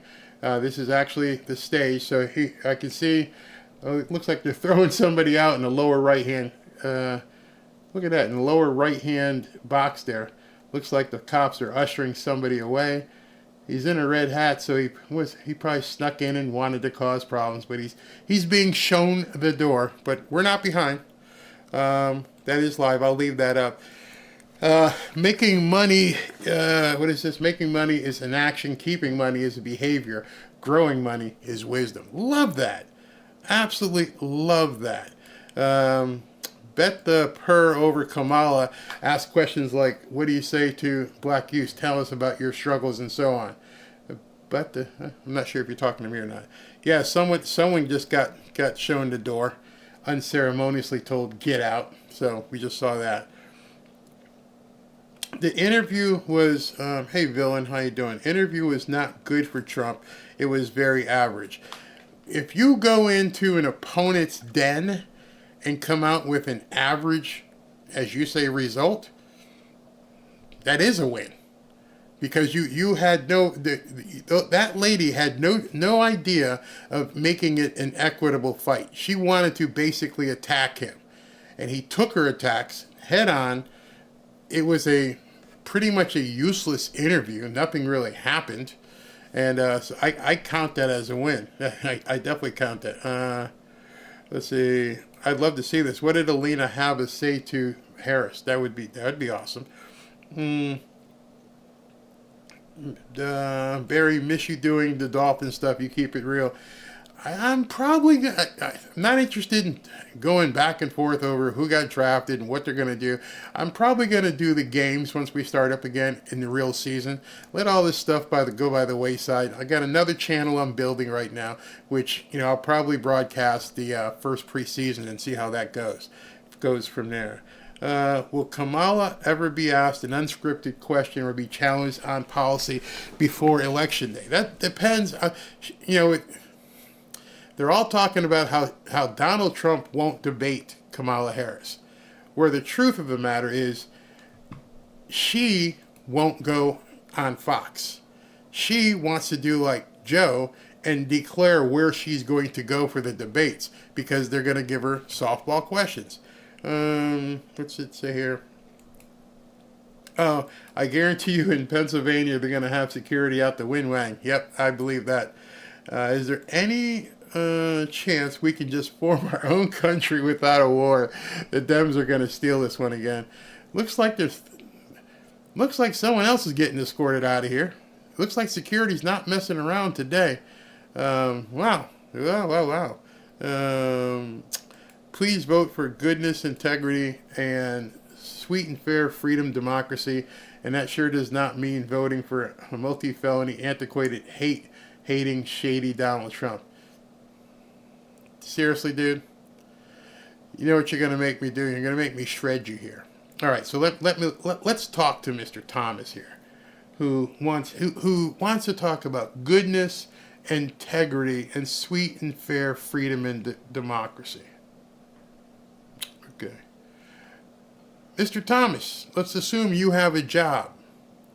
How much are you willing to pay in taxes to the government? Are you willing to pay 60 or 70% of your income to the government? Now understand, it's a double-edged sword, Mr. Peace. Because if you say no, then your entire premise is false. You're a liar. You're a moron. If you say yes, I'm going to ask you, when was the last time you cut a check to the IRS for the rest of that money that you say you want to pay? That's usually where I can stop and people get mad and go away. And then I would say the second question to you is, do you feel like you need to like a candidate for them to be a certain political leader? Or would you rather have somebody who can help you prosper in your life and make you feel safe in life? Because I assume you want to prosper. I assume you want to get better at something. Have your children or your wife, your family have a better life than they have right now. So I'm going to ask you, are you okay with paying higher gas prices for the next 4 years? Are you happy paying higher for your groceries for the next 4 years? Are you happy, absolutely happy with all these newcomers? And I could just keep going because your Mr. Rogers quote there is bullshit. I'm sorry. Did I say that? I'm sorry. I didn't mean to say that. But it is. You're so full of it, your eyes are brown. And I mean the white part. Because every time I talk to a liberal like you, it gets exposed rather quickly because you're all stuck up in your feels. And you're like, oh my God, he's such a mean guy. I don't care. I ain't hanging out with him. What I want to know is when my wife leaves the home, is she safe? What I want to know, if we go to dinner, it's not going to cost us $500 or $600. What I want to know is when we go to the mall and go to a store, go on Amazon, we can afford the things that are there. What I want to know is we're not sending $1 gazillion to that country over there. If you're okay with all that, then you probably shouldn't be on your cell phone right now, because it's a luxury you don't deserve. And I mean that. That cell phone that you have costs money that could be going to somebody else. It can be going to feed someone who came across the border. You don't need that. You didn't build it, right? Give me a break. Give me a break. You people make me sick because I know you're full of it. Every time I see one of these actors on stage, I go, oh my God, look at this. Look at Lloyd Bridges. Oh my God. And I know, having been a stockbroker, I know how people hide money and where they do with it. And yet they get out there and they virtue signal, I'm for the people. You know, we need to make sure the people are taken care of. Well, go ahead. Why do you need a mansion? Prove it. Sell the mansion, move into a 2-bedroom condo in the hood, and give the rest of your money away. But you'll never do that. No, she was never elected. They're trying to see if Kamala can go up against Trump. Nope, you can't. Nope. What channel are you watching? No, that's not Sam Elliott's voice in the intro. That is a guy, believe it or not, that I found on Fiverr. I wrote it. I took the footage, obviously, from one of Trump's things. I wrote it. Every word you hear him say, I wrote. Got him to do the voiceover, and then we did the edit. And the music was from, I forget the guy's name, but it's all there. Liberals are all two-faced liars. Most women are beautiful except that dude Hillary. He, him is haggard. Democrats understand this. What you say here? It's not too late to become an American. Thomas Peace is a white man, but if I was someone who uses the N-word, this stupid white man, Thomas Peace, is who I'd use it for. It's just crazy. I can't put that up. What do we got here? At least Villain was subtle about it. Yep, he said it was average, and I believe that. It was definitely average. Yeah, I'm getting my feed from RSNB. Yeah, right side. I'll take the felon all day over the lying, price hiking, mental illness hiding idiots that are running the country right now. That's it. I'm not voting for a friend. I'm not voting for some guy that I want to hang out with. You know, Donald, you gonna let me come to Mar-a-Lago? No, I don't know you. No, okay. But what I can do for you is make sure you're paying less in gas. Sounds good to me. Why would anybody say I want to pay more of anything? Given the opportunity to roll the clock back, and it's so funny, you people aren't listening. Well, some of you aren't listening. When you hear Kamala say, "We're never going back," she means it. That's what people aren't thinking. We're not going back. And she's trying to tell you what's coming. We're not going back to having people not coming across the border. We're not going back to you paying less for gas because I'm not going to let it drill. We're not going back to the way it was before kids could get certain surgeries without telling their parents. We're not going back to making your grocery buying experience much better for your family. Believe her. She's saying it. It's their credo. She came up with it. She knew exactly what she was doing, and she was telling it to people who believe that same communistic approach. Hey, everybody's not in the same place, so we can't have them all end in different places. We got to take some from you and give it to them so you guys can all end in the same place. Hey, Thomas Peace, I don't know where you are in your life, but if you've accumulated anything, do you want to send me over a check? Because, you know, you might be in a different place. I got to get to that place with you. Shut up. I'm black. Jim Crow laws, I believe the measure is 1/16. You heard more. I think somebody's asking about Maduro. Yeah, I think he's saying that the three-letter agency did JFK and the three-letter agency did Trump, and the three-letter agency is trying to overthrow his government. Yeah. That's this one here. Peter says, baby removal isn't rocket science. Have kids if you really want them. If not, birth control and keep your legs closed. End of story. Nope, can't do that. Can't do that. I got to be able to, you know, if what's the word? Zero accountability. When they change the words in the dictionary that you're allowed to say, when they can say that it's reproductive care. What? What does that even mean? What?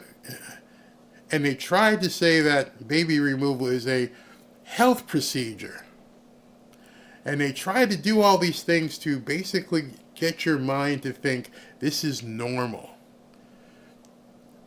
How many liberals have ever mentioned Margaret Sanger to you? Because they don't want you to go look that up. They don't want you to remember, if you do know, what Margaret Sanger said about baby removal. And so now people are using baby removal as basically a method of contraception. Oh, I forgot. I got to go get this thing taken care of. Why? Because you don't have any accountability. I can't believe anybody has been happy with this administration the past 3.5 years. Kim, you're exactly right. I don't know how. They're not. They hate Donald Trump. They hate Donald Trump. They hate conservatives. because of literally the baby issue. I mean, it is a religion for them at this point. They need to be able to do that for whatever reason. I don't know if it's a rite of passage, but they need to be able to do that. I'm looking on stage, and he was supposed to start going on an hour ago, and nothing happening yet. So, baby is a gift from God, absolutely. Great response to Mr. Liberal Peace. You know why it's not a great response, it's an easy response. You guys can all make it to people like that. You can all say to them, if you got people at work or anything else, and say, take Trump out the equation. Let's say Fred Jones was running for president against Kamala. First start there. If Fred Jones was running, would you have a choice? Would you think about voting for Fred Jones? If they give you that little bit, then you realize it's just Trump. You just hate this billionaire guy, the way he talks. Today, he made some people mad because he just smacked a black girl down, embarrassed her, but she stepped to him. And then if you figure out it's not Trump, and then you start going through the most obvious of things. And I don't think enough people know that you can write a check to the government anytime you want. Anytime. You can do the reverse of a tax shelter. You know what? I got extra money right now. I'm going to give it to the IRS. What's stopping you? Why is it that you want some people to pay higher taxes, but you're not willing to do it? And then the other thing I love, this is my best one. Never have it answered yet. We just want people to pay their fair share. You've heard that. We want them to pay their fair share. What's fair share? And it's sort of like what Trump said today about the DEI. Can you define it? Define fair share. Tell me when I've hit that magical number, when I've paid my fair share. You will never get an answer because all they want is more and more and more. It's a question that's impossible for anybody on the left to answer. Try it. If you're at work, you got a family member anywhere, and somebody goes, I just want people to pay their fair share. Okay, how much? What's that number so I can write it down so I know when I paid it, I paid my fair share. Tell me. You will never get an answer to that question. Never, ever, ever get an answer to that question. What a fair share is. Nobody can answer it. So today when Trump said, can you define DEI? Oh, she's like diversity, equity, inclusion. No. Define what it means. Define how somebody becomes DEI worthy. What does it mean? How are you a DEI hire? She couldn't do it. They bandy about words that they cannot define to the person who wants to scrutinize and ask them questions. Fair share it will never be answered because you will never be able to get to that number. They will always keep moving the goalpost. It's like my fair share. Never. We know that Joy Reid is going to on a rant about racism. I'm taping that show. It's in 10 minutes. That show's coming up. I'm gonna have to tape that. Yeah, I guarantee you. Talk about weird. That's one weird woman, or she. I don't know what she goes by, but that's definitely weird. Absolutely weird. Yeah. Hey, Ursula, how you doing? Yeah, Trump said today he wants to go ahead and do away with taxing Social Security, which, fine with me. Love to see Kamala come out against that. She can't. She can't come out against that. Hey, we don't want people to pay taxes on tips. You're going to tell an entire industry of people who work for tips, no, that's a bad idea. We need to keep taking your money. Never a response. All they want to talk about is baby removals, Transformers. It's absolutely nuts. They don't want to answer questions. Somebody said fair share. I thought somebody had a thing.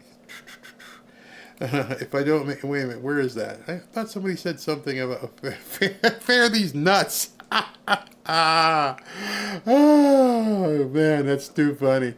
I'm looking for when you own nothing and you're happy, you're a Harris fan. Exactly. Trump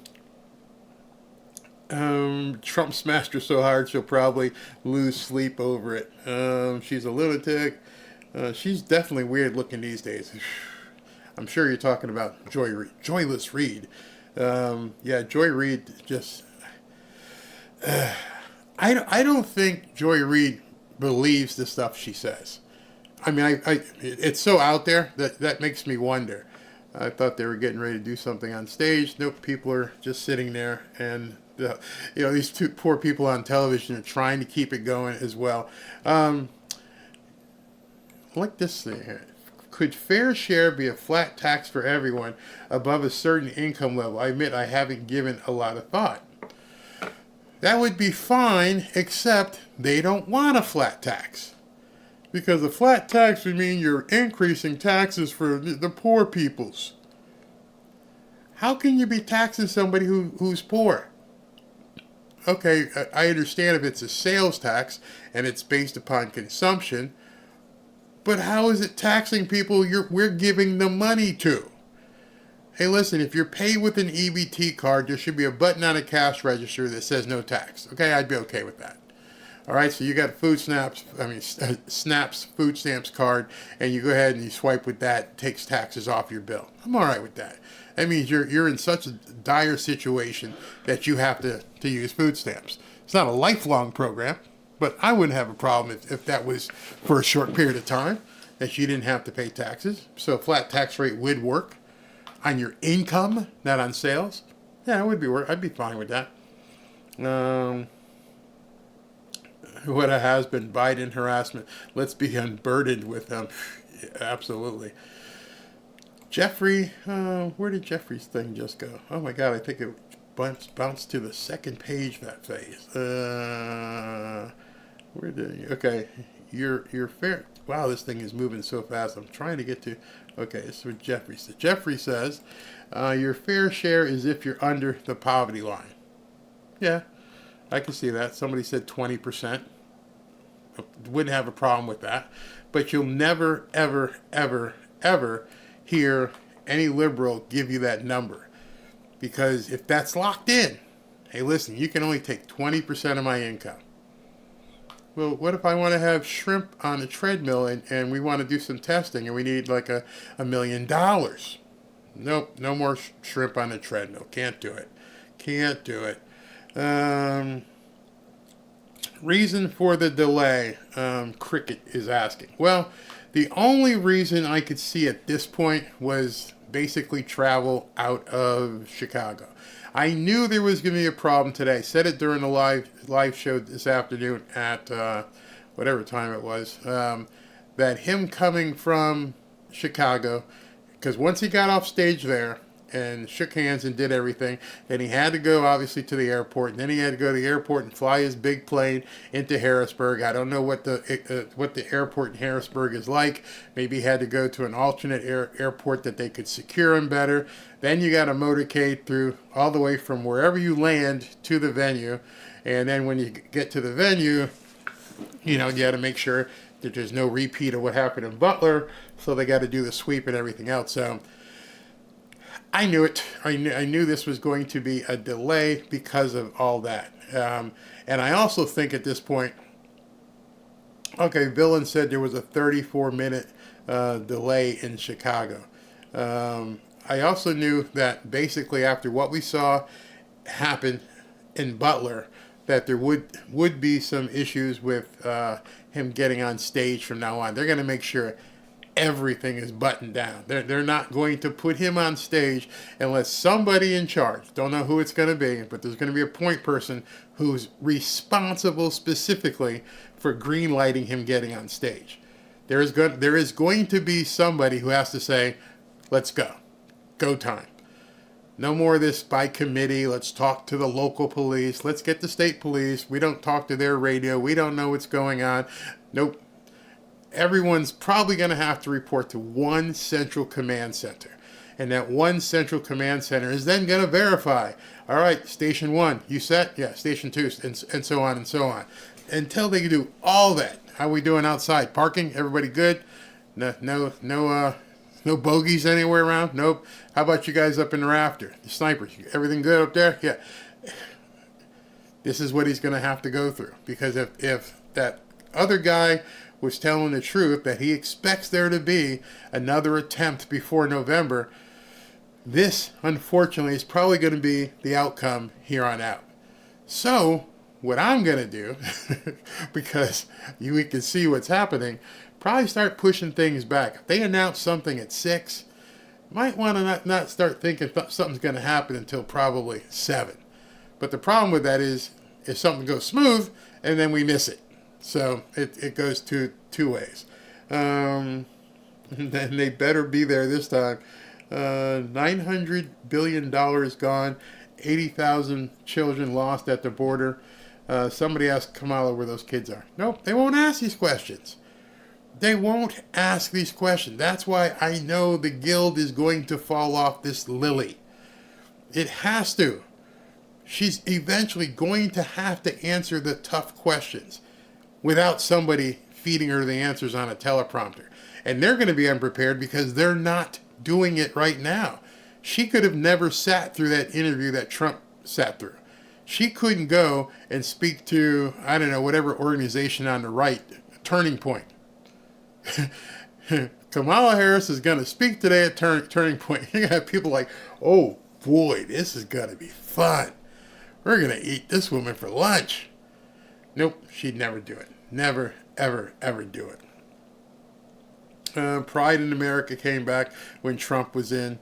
If that's the case, if anything happens, it would mean definitely be an inside job. Yeah. At this point, yeah, you have to believe that. 80,000 kids came over the border. Oh, wait a minute. We may have a sighting. Hold on. Let me see if they're playing Lee Greenwood. Yep, there's the man. Okay, so he's walking out now, which means Lee Greenwood. Yep. All right, so I can't play the sound, but here he comes. An hour late, better than never. There we go. I guarantee you he's going to talk about what happened today. That's going to be some fun stuff. That'll be some fun conversation. What did the Democrats do with all those children? Nobody asked anymore. Nobody even asked. Did you read that the government bought $2 billion of Bitcoin? Yes, I did. Let's see what I'm constantly sharing you with my family. Thank you very much, Antonio. Greatly appreciate it. He's walking out. God bless him. God pray. Do you guys know why that thing is in front of the stage? Well, actually, you probably found out on July 13th. I never knew that little apron in the front of the stage, that is a secure, bulletproof barrier. I never knew that. That's why when they take him down, it's probably one of the safest places because you can't get a shot through on the front. That's a secure barrier. Didn't know that. Did not know that. All right, the man is on the stage. Well, I can't turn the volume on yet, dude, because the music is playing. I have to keep waiting. Yeah, as soon as that music is done, we will go ahead and put him live. I can check by the lever here that it's still playing. Then I'm going to check the volume to make sure you guys can hear everything. He's still talking. I can't turn it on until the music is done. As soon as it's done, it will go on. Yeah, he's still talking. Look at that crowd. Yeah, he's going to have to get the guys to turn around and obviously take a shot. Camera. Yeah, it's still going. And here we go. Nope, he's still there. He's still singing. He walks up to the microphone. Here we go. There we go. All right. Let me know if you guys can hear. Wow.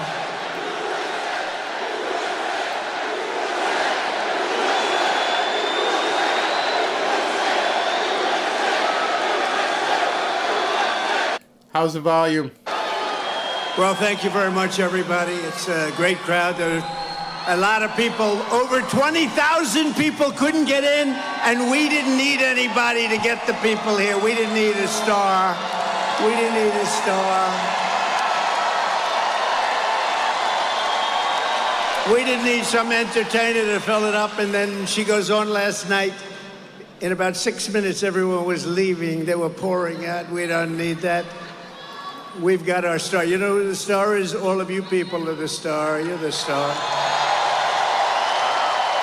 And I mean that. Hello, Harrisburg.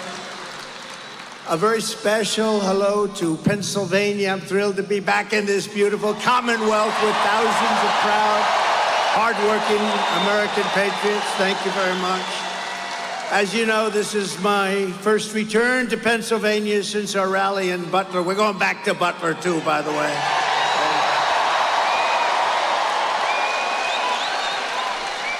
People said to me, "Are you serious?" I said, "I'm serious. We're going back." It's a great place. 18 days ago, where we had a very terrible day. We had a rough day, I will tell you, by all accounts. I should not be with you today. I shouldn't be with you. But I am. I want to thank all of the people of Pennsylvania for their extraordinary love and support. It is incredible. We're going to win this thing so big. We're going to win it big, including everyone at Butler Memorial Hospital. They were fantastic. Wow. Wow. They saw some pretty bad things. Thank you.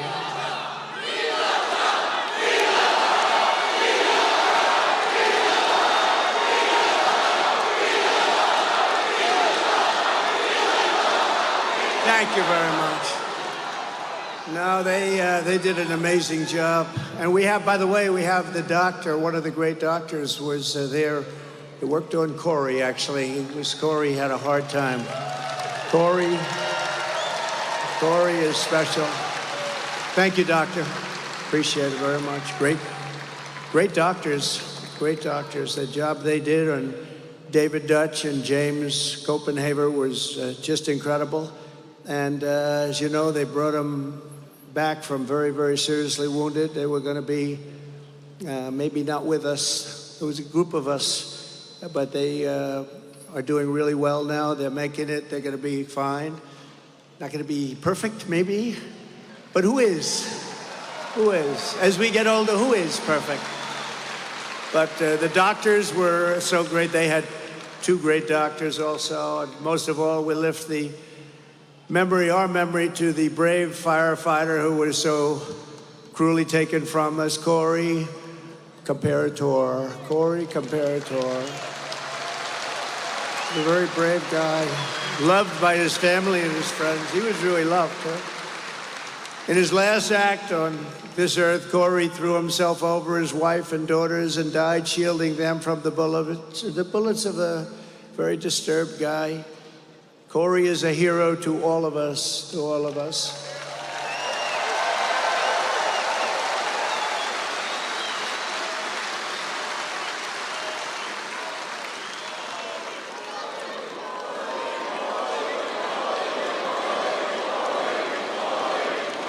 I want to thank a friend of mine, too. I'm not going to mention his name because he's pretty well known. And he came up to me, he said, would it be okay if I presented Corey's wife and family with a check? And I said, yeah, it would be okay with me. It's certainly okay. And he handed me a check for $1 million. $1 million. Think of that. Thank you, Dan. So he was very generous. In addition, we have a GoFundMe that's, it's really been great. I think we're at $6 million mark for the three of them, plus some other people. So, but you know what? Corey's wife said, I'd rather have my husband. Isn't that good? I know a lot of wives that would not say that. I'm sorry. They would not say that. But no, it's a great family. He was a great man. He was a brave man. He saw what was happening and he jumped on top and he got hit. But we will carry Corey's spirit of love and devotion and patriotism with us for all time. And we will never forget Corey or his beautiful family. And maybe let's have a brief moment of silence in memory of Corey, great Pennsylvanian.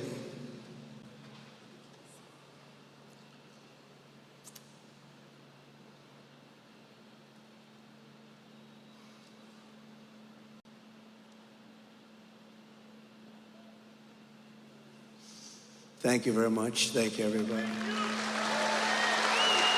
Beautiful. Beautiful. That is the most quiet I have ever heard an arena. I have never heard. You could hear a pin drop. No, it's amazing. It's a beautiful thing. In the wake of this heinous attack, we gather tonight more determined than ever. Our resolve is unbroken and our will is undeterred. Nothing will stop us on our mission to make America great again. Nothing's going to stop us. Our country is doing badly. Front row Joe's over here. Front row Joe's, look at them. They've been to 212 events.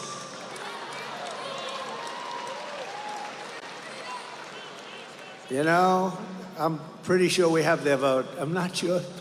You can never be sure of anything. You're voting for Trump. Okay, front row Joe's. They love us and we love them. Thank you very much. Thanks, everybody. But as we're fighting to bring back the American dream for you and your family, the radical left Democrat Party bosses have installed a puppet candidate to fight only for themselves. Kamala Harris got 0 votes.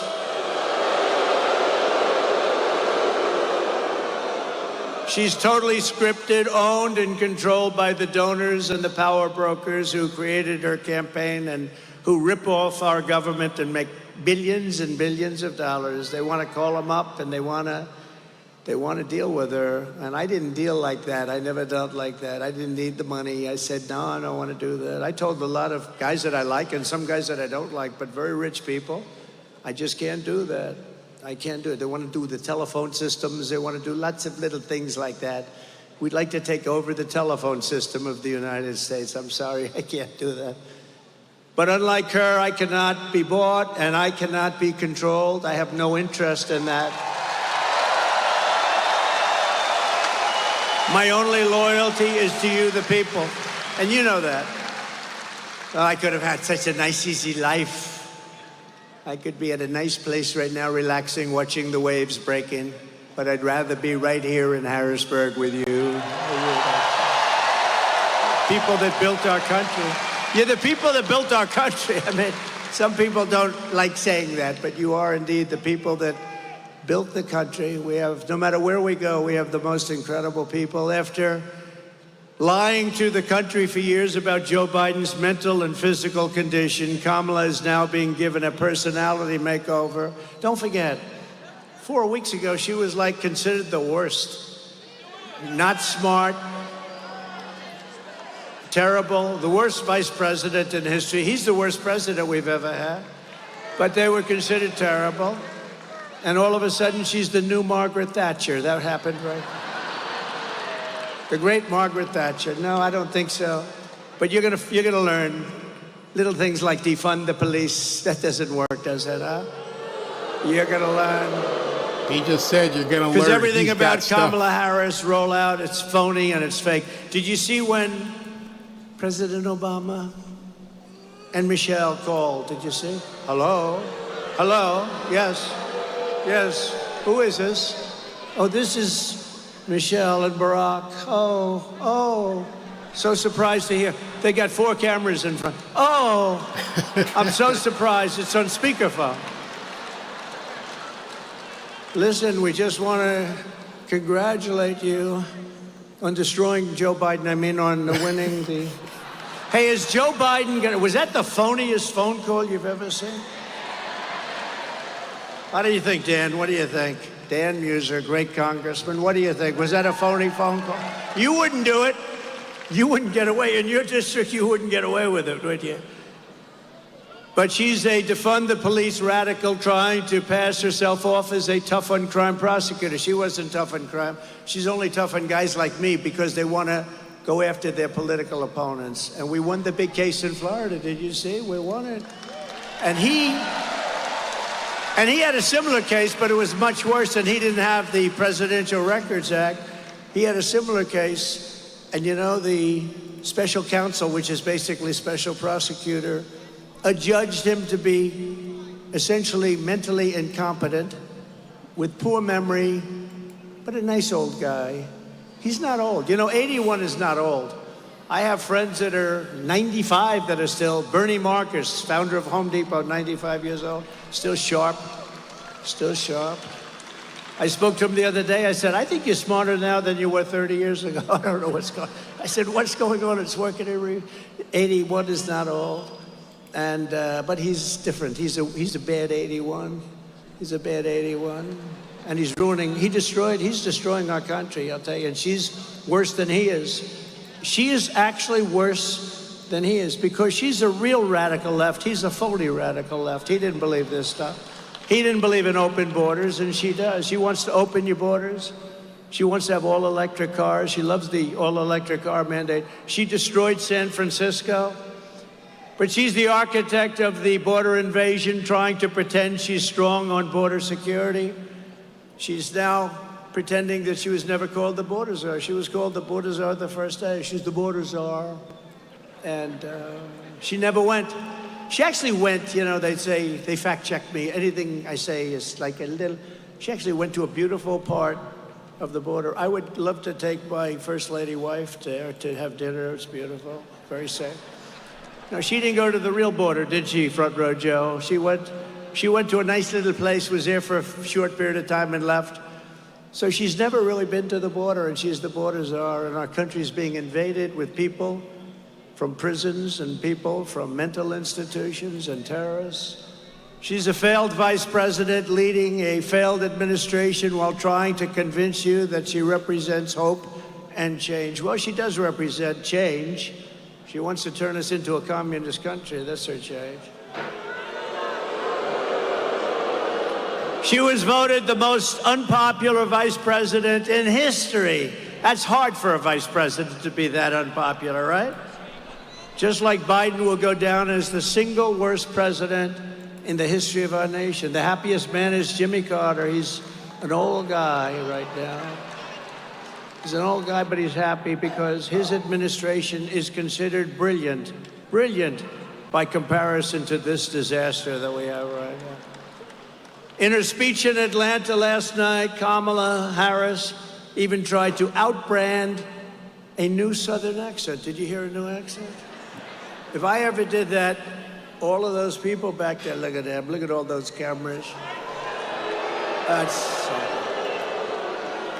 Oh, when I go through hell, I'd have a week of hell if I ever tried to do that. The contrast could not be more stark. On the one hand, you have a radical left puppet candidate who is fake, fake, fake. And on the other hand, you have a president who will fight, fight, fight for America.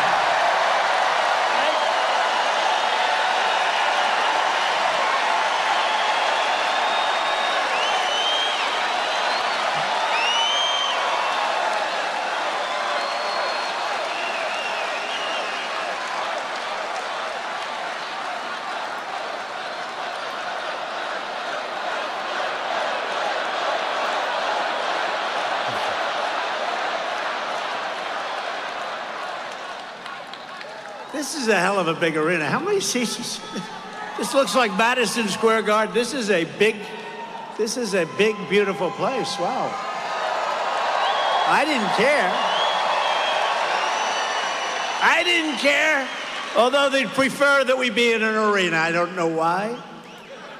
But we're not giving up the outdoor rallies. You know, all those people that we had to turn away today at an outdoor rally, we had 107,000 people show up in New Jersey.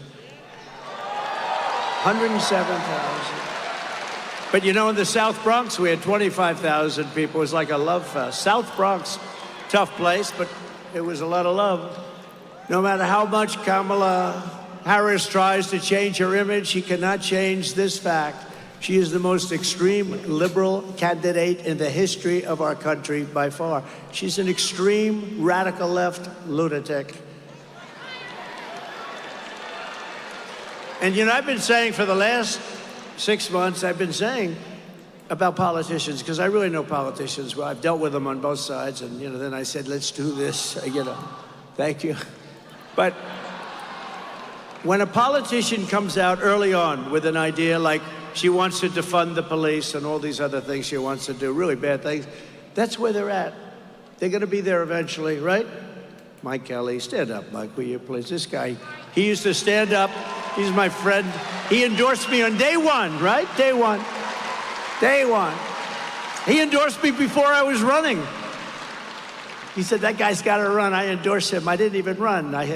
How many endorsements do I have? Well, you got Kelly of Pennsylvania. I wasn't running. Anyway, thank you, Mike. I appreciate it. He would stand out at those outdoor rallies when it was 10 degrees below zero and it was 97 degrees out without a shirt on. It's not that pretty a sight. Not that pretty, but he had no fear. He's a tough guy, and they love him. They love you in this state. Kamala Harris co-sponsored Bernie Sanders' $32 trillion socialist takeover of the entire U.S. health care system. Think of this. U.S. health care, it would mean that we're going to have to raise your taxes, bankrupt our country, and she supported outlawing all of the private health insurance. A lot of people in this room have some people want private health. Some of it's incredible. You go to these companies, they're doing an incredible job. They want to be able to, she wants that banned and she wants that outlawed. You can't buy that anymore. You're paying for it, but it's great stuff. I mean, some of the companies have unbelievable, the golden plans and all that, and she wants it to be ended. She pledged to give free taxpayer-funded health care to all illegal aliens. Think of that. Oh, and she'll do that, which will totally destroy our social security system. She sponsored a bill to give illegal aliens taxpayer-funded lawyers so they could sue us. And she called for abolishing ICE. These are unbelievable patriots, by the way. They're almost as tough as our congressman sitting in the front. They're almost as tough as the man that's going to be your next governor, by the way. He's tough, too. He's tough. He's a great military hero. And he'll come up. I'm allowed to have him up for a little while, right? Just a couple of minutes, right? He's great. He's great. And I hear you're doing very well, but you get ready. You get ready. You got to knock them dead. She compared ICE agents to members of the KKK. She likened Border Patrol agents to practitioners of human slavery. We have a lot of those great people here tonight, like Brandon Judd, the head of the union, Paul. We have so many different people. And they didn't like that analogy too much. She voted in favor of deadly sanctuary cities numerous times. She supports open borders. That's all you'd have to hear. I think 2 words. You know, they say, sir, go down a list. We have a list of 25 things. All you really have to say is 2 things. Open borders, defund the police. The rest is all, but, you know, although she is going to kill Social Security, because by putting all of these illegal aliens into Social Security, it's dead. It's dead. She opposes even saying the words illegal alien and radical Islamic terrorists. She backs mass amnesty, and citizenship for all illegals. She supports mandatory gun confiscation. Would anybody mind, Mr. Congressman, would they mind having their guns ripped out of their arms as they enter their house or their apartment? I don't think so. I don't think. She said that 70 to 80% tax rate is, quote, a very bold idea, something that we have to discuss very seriously. She likes it. And you know, all my life I watched politicians, and they've always said, we will reduce your taxes, we will reduce your taxes, we will cut your taxes. They want to give you a tax increase of 5 times what you're paying now. How the hell do you get elected? This country is so screwed up. Everything's backwards. We want open border, we want taxing. How do you like to be a politician? We want open borders, We want tax increases. We want all electric cars so that you can go 15 minutes before you charge it up. And for all the congressmen that are here, in the Midwest, they built 8 charging stations. Now, you know what that is? That's like a gas pump with electricity coming out of it, just a charging terminal. It cost $9 billion. Did you hear that, Mike? Did you hear that? Scott, I said, he's another tough. We got tough congressmen here. These are tough cookies, these Pennsylvania guys. Wow, look at that. We're going to introduce them in a second. Scott. So they spent $9 billion on 8 charging stations, 2 of which never worked. I don't think any of them worked. She wants government intervention to slash consumption of red meat. They don't want red meat. That means they don't want your cows. Get rid of your cows. Would anybody like to keep red meat? Raise your hand. You know, think of it. Borders and electric mandate and all the things. Red meat. Oh, how the hell do you get elected, right? You know how they got elected? By cheating. They get elected by cheating. Because they want to raise your taxes by 5 times. Oh, please vote for me. I'm going to raise your taxes 5 times higher. But the red meat is to fight climate change, okay? Climate change. She supports ending cash bail to immediately release criminals upon arrest. If they kill somebody, no bail, don't worry about it, no cash. You just killed 3 people. No, let's let them out in Harrisburg. It's a wonderful place. And in 2020, she personally urged her followers to donate money to bail out the violent rioters, get them right out of jail, including murderers. You know what that was all about, right? In Minnesota, which I think we have a good chance of winning. Hasn't been won since 1972 by a Republican. And we're leading. Tom Emmer's going to bring that one home, they tell me. He's going to bring it home. This November, the American people are going to reject Kamala Harris's dangerous liberal extremism in a massive landslide. Too big to rig, right? Too big to rig. Too big to rig. We're not going to let her turn the United States into a communist San Francisco colony. We're not going to let it happen. That's what they want to do. They want to destroy our country. She's the worst. She was a bad DA long before you had your DA, long before you had some of these DAs that you have, as you know, in Philadelphia and Pennsylvania, but in Los Angeles, all over the place, all over the place. You have bad DAs. You have radical left, horrible DAs that are funded by Soros and others, and they're weak. They're just weak on crime. They don't mind if somebody murders somebody. They don't want them to go to jail. You can kill somebody now. Our country is sick. The mindset of our country is sick. And we're not going to let her do to Pennsylvania what she did to California. She destroyed San Francisco, one of the best cities in the world, and it's in tatters. So she's a liberal from California. She ruined the state. She ruined one of the greatest cities in the world. You know, 15 years ago, a great friend of mine, Bob Tisch, great guy, who's an owner of the New York Giants, and a very smart guy, wonderful guy too. Maybe even longer, a little longer than 50. He said San Francisco is the best city in our country. And today it's a disaster, just a disaster. He passed away quite a while ago, and he would look down and say, what the hell happened to that city? But he thought San Francisco was one of the greats. He thought Chicago was one of the greats. You know, Chicago, on July 4th weekend, had 117 shootings and 17 people died. Think of it. This is not even believable. When you hear about Afghanistan and the horrible job that this president did with Afghanistan, a low point, but they don't have anything like that. In one of the most astoundingly phony moments in her speech last night, Kamala Harris bragged that, quote, I will proudly put my record against Donald Trump's any day of the week. I will put it against Donald Trump.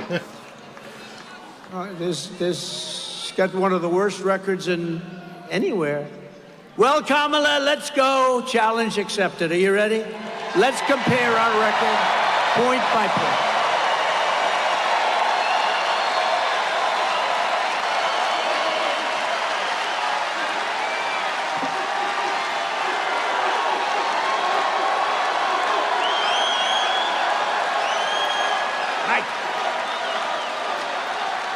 I can't believe I'm doing it. You know, the weird thing.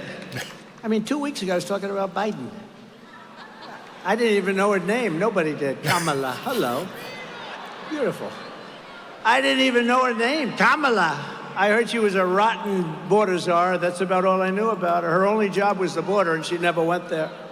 But 2 weeks ago, 3 weeks ago, it was all about Biden. Then I kept hearing they were going to steal it from him, and I said, you know, it's hard to do because I understand when you have the delegates. He had all the delegates. He had 100% of the delegates. He had 14 million votes. I said, you can't really do it. But then they threatened him very strongly. They said, you're incompetent, and we're going to get you out. He just won, you know. No, they happened to be right. He was incompetent, but these are minor details. No, he just won. He had all the votes. And he could have said no, but he was afraid. And he's an angry man right now. Here's the big question I have. Will he be invited to the Democrat National Convention? Will he be invited? Mr. Congressman, I don't know. Now he will because I'm mentioning it. If I didn't mention it, he would not be invited. But now they have to invite him. But you know what's crazy, the craziest thing? So you don't mind if I go off teleprompter all the time. It's such a shame. I have these great speechwriters. They really are. Ross and Vince, they're great. They're the best speechwriters. And I hardly speak about this. I could read the most gorgeous speech, but you may be bored to tears. No, they're beautiful. The words are beautiful. Everything's great. The sun will rise. The moon will set. The oceans will glisten. I say, that's beautiful, but I'm not sure that Harrisburg wants to hear that stuff. What do you think, Congressman? What do you think? Doctor, I don't think so. No, they are great, but I tend to go off about 75% of the time.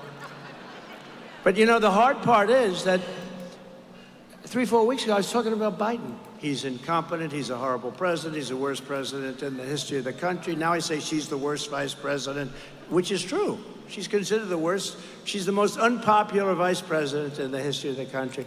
She did a transformation. You know, the press is very corrupt, you know that. They gave her a transformation like Houdini. That was a Houdini that was a magic trick. But don't worry, she's going to fall because it's not about him or her, it's about the policies. They're the same and they're horrible, right? But they gave her you know, it's sort of like, I don't know if anybody watch UFC as an example. Do you watch it, right? Dana White, the great Dana White. Did you see him? He introduced me the other day at our convention. We had the greatest convention in the history of politics, in my opinion.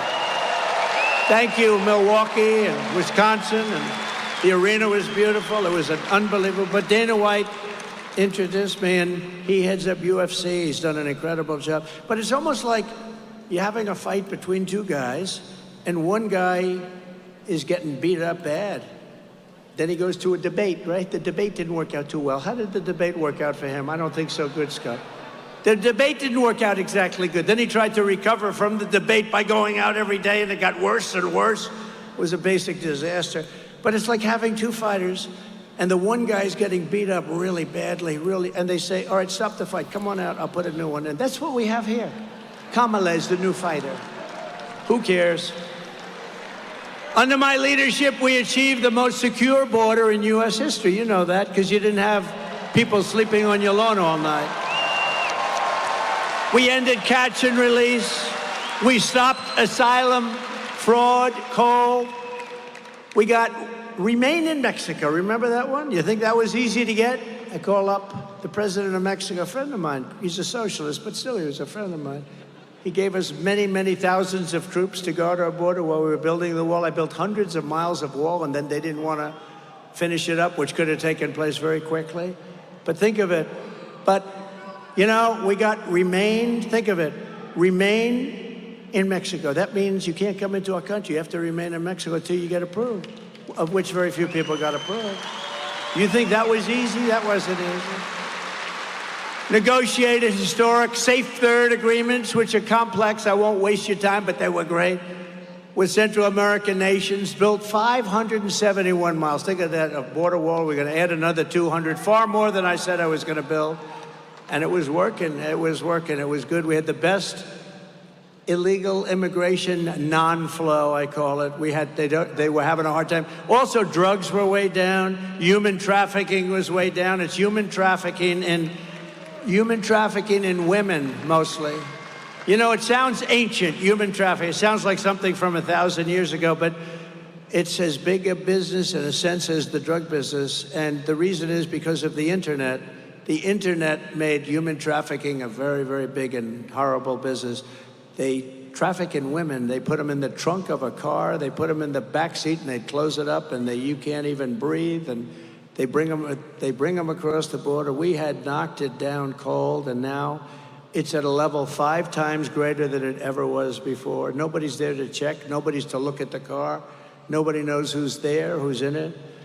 But you can see it on a certain chart that I have. You know, this chart saved my life. Where is that chart?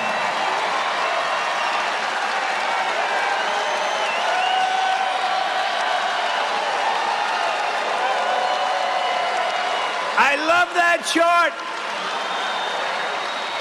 I'm going to sleep with that chart for the rest of my life, that chart. That chart. You know, the amazing thing, you know, the people that operate the computers and all the brilliant equipment we have backstage, she said to me, she's great, she's great. She should come out. Just tell her to come out here for a second. Quick, quick, quick, quick. You got to get her out. She's never done this before. She saved my life, in a sense. I said, you saved my life. Here she is. Wow. Whoa.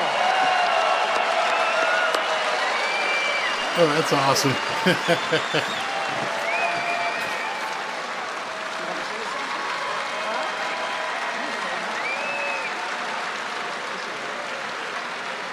Hi.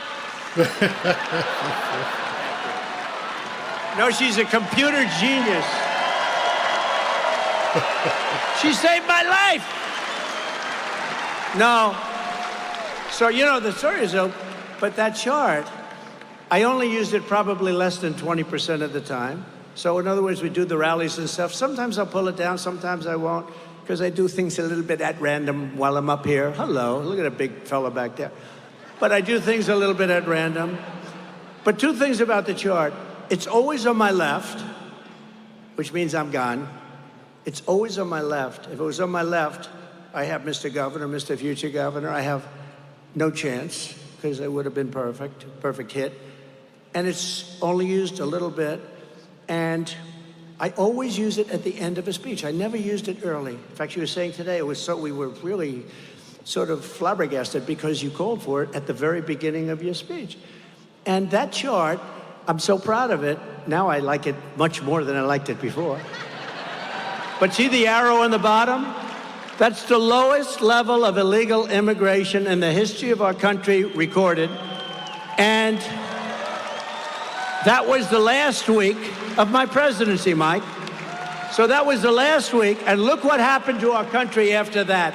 And those are now a little bit old, because if you look on the right, it's a little bit old. Those numbers are much higher. They right now would go off the ceiling. And that's what happened to our country in a short period of time, 3.5 years.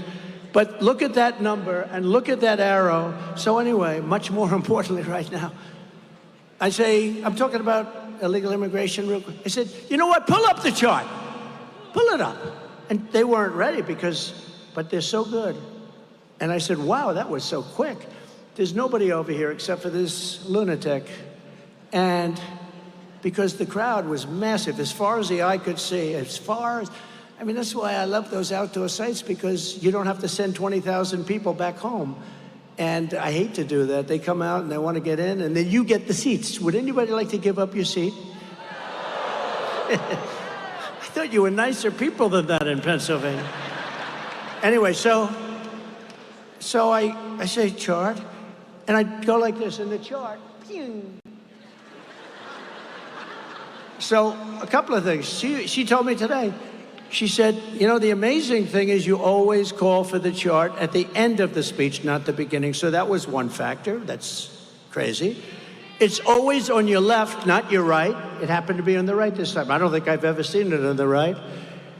and various other things. And if I'm here, it's over. If I'm here, it's no good. I had to be exactly, because he was exactly where that very beautiful woman in the white is, right? Stand up. That's exactly. And my son said, that's not a long distance, 100. I don't know so much about shooting, other than I'm very good for the Second Amendment, I can tell you, but I don't know so much about shooting. But I know about sports, I know about golf. He said, that's like sinking a 2-foot putt, Dad. That would be the equivalent, is that right? He actually said might be less than that, because some people can't sink a 2-foot putt, like Biden. I would say Biden. Biden can't sink. But that's like sinking. Did anybody see the Bryson DeChambeau thing? Did you? That was cool. We had a good time. He's a great guy, great young athlete. So all these things, and then you figure, what are the odds that happened, right? Where you're literally exactly there. You hadn't made the full turn. But that chart will always be my world's most favorite chart for a lot of reasons. Number one is that day in Butler, Pennsylvania. And number two is, look at those numbers. That was the lowest number of illegal aliens that we've ever had. So it really was a very important, that was a very important thing. It was done by Border Patrol. Now let's examine the record of border czar Harris.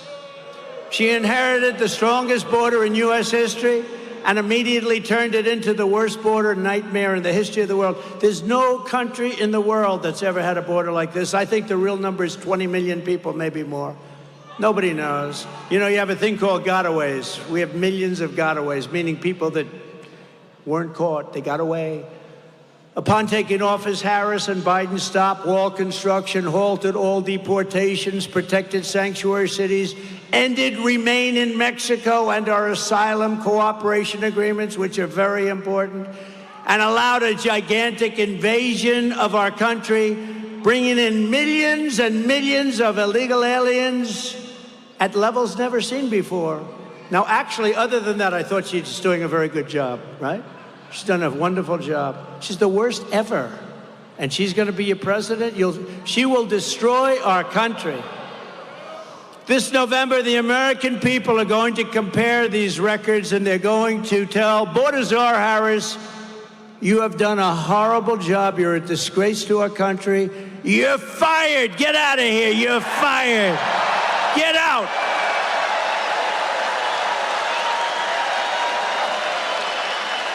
Get the hell out of here. But Kamala is protected by the fake news.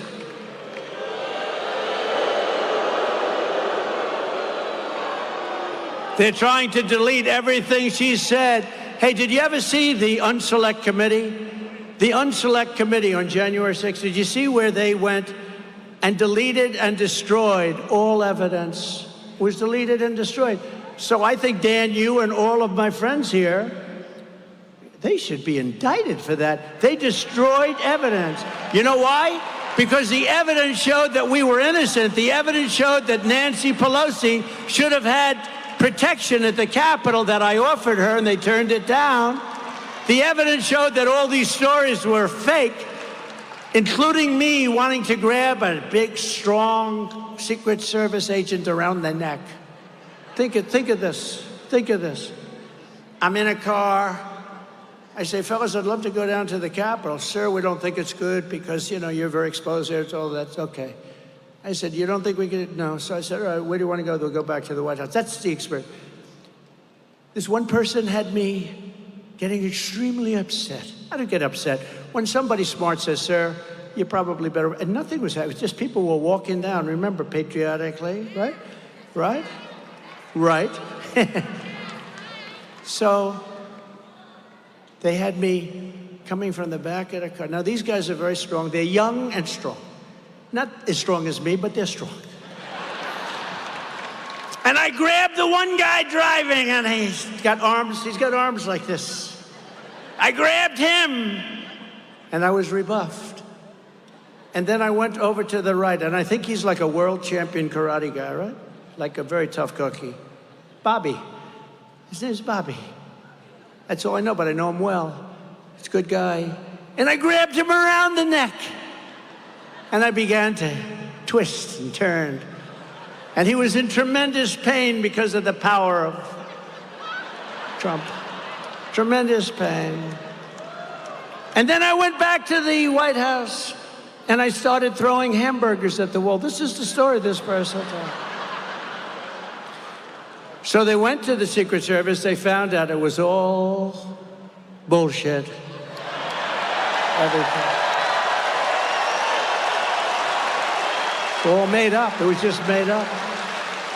Which most people, I mean, honestly, most people would think that. You know, think of me grabbing these two strong, tough guys. That's what they do.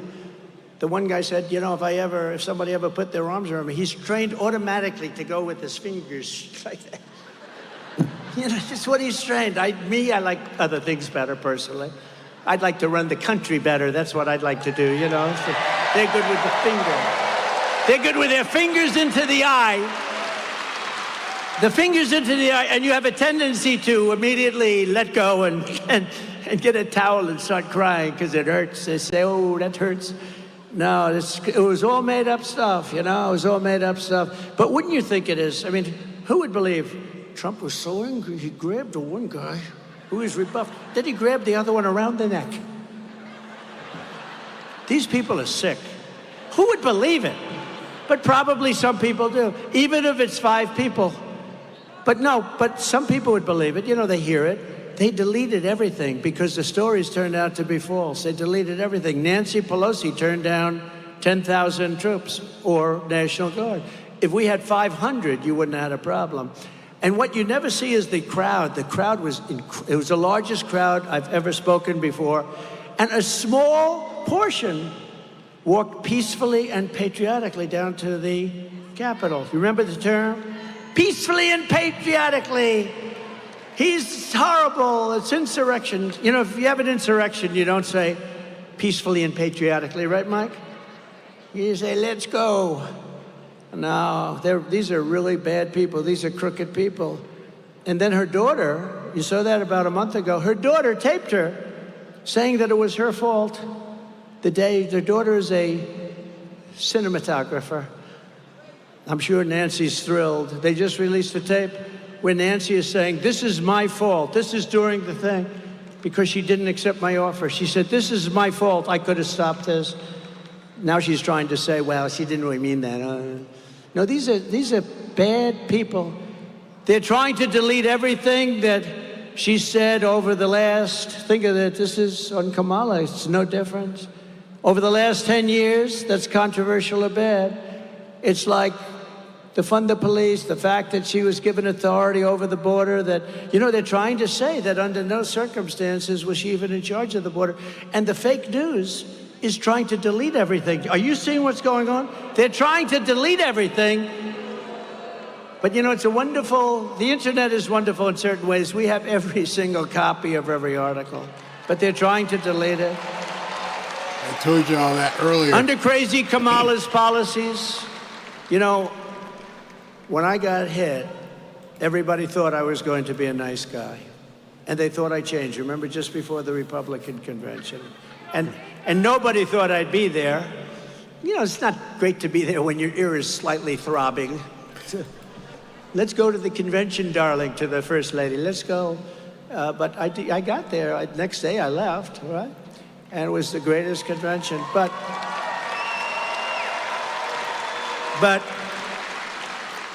And it was like a convention like no other. It was a convention that we were all so proud of. But they all said, Trump is going to be a nice man now. He came close to death. And I really agreed with that for about 8 hours or so. And then I realized they were trying to put me in prison for doing absolutely nothing wrong. They went to judges who are crooked judges. They went to judges who are fake. They had prosecutors who are Democrat radical lefts, and always in areas where it's like 3% Republican or less. And I said, you know, these are bad people. So I was nice for about, what would you say, Dan, 3, 4, 5 hours? And then I said, these are bad people. We have to win this battle. And you know what? They're going to become nicer when we win. But we're going to have to win, I believe, to make them reasonable because they are crazy. They are crazy. Under Kamala's policies, criminals, rapists, and vicious gang members are pouring in from South America, Asia, Africa, the Middle East, from prisons, from jails, from mental institutions, and insane asylum. You know, an insane asylum is a step above, right? This is, oh, they go crazy when they want to try and say, he's cognitively impaired. You know, I stand up here for 2 hours and I speak without a mistake. But when I say Hannibal Lecter, they say, why does he keep mentioning it? Because Hannibal Lecter was a serious psycho, right? He was Silence of the Lambs. Dr. Hannibal Lecter, he'd like to have you for dinner. See the man with the wall? Stand up. Look at this guy. He's here so much. He's great. He's great. He's a Trump voter. I don't think we have to worry about him, do we? He's a Trump voter all the way. But Hannibal Lecter would like to have you for dinner. But these people are now in our country, and they always, you know, actually it's quite clever, I think, but, you know, what do you do? But they're always saying, like, he mentions Hannibal Lecter. It doesn't make sense. No, it makes a lot of sense. They're coming into our country, and they're coming in from insane asylums, which are closing all over the world. It's not just South America, because we have the worst people representing our country. They laugh at the stupidity of these people all over the world. They're coming from the Congo in Africa, 22 prisoners right out of prisons from the Congo in Africa, not just South America. Meanwhile, our crime rate is going up. How about where they say our crime rate's going down? We just had 117 people shot. You could take just Chicago and the whole nation's crime rate. Look, these are bad people. They're phony people. They're liars. They cheat on elections. They do a lot of bad things. And we have to win this election because crime statistics are a disaster. They're made up by people that work in the White House. And obviously the crime is getting worse because we have probably 20 million people in our country right now. And every single day you read about one of these horrible monsters from parts unknown who raped a young girl, killed her, cut him up, uses knives, not guns, because it's a slower death. These are monsters, and we have them in our country, and we're going to deport them at a level like nobody's ever seen. We're going to get them the hell out of our country. They're going back to the country from which they came. Because we have become a dumping ground for the world, and we're not going to take it anymore. We're going to get rid of these liberal lunatics like Kamala. Just yesterday it was reported that more than 1,000 members of the savage Venezuelan gang, Trendy Arguay, are plotting to conduct ambush attacks on police and law enforcement in the United States. All the while, Harris and Biden sit in the White House and try and figure out who's dumber. They sit in the White House. Think of it. Massive numbers of Venezuelan gang members. Now, Venezuela is very smart. They sent them into our country, and then you read that crime is down 72% in Venezuela, which it is. On Sunday, in a separate incident, a Venezuelan illegal alien criminal let in the border by our border czar, Harris, shot a female police officer in Texas. You read about it. Multiple times with a rifle. Thankfully, the officer is perhaps going to survive. They don't know yet, but probably. But most victims are not so lucky. In Texas last month, 12-year-old Jocelyn Nungari was tied up, sexually assaulted, and strangled to death by two illegal aliens who Biden and Harris released into the United States. If Border Czar Harris stays in charge, every single week will bring never-ending streams of illegal alien rapists, bloodthirsty killers, and child predators to go after our sons and our daughters and our wives and our husbands. They're letting horrible people into our country. They're poisoning our country. By contrast, if I am elected on day one, we will begin the largest deportation operation in American history.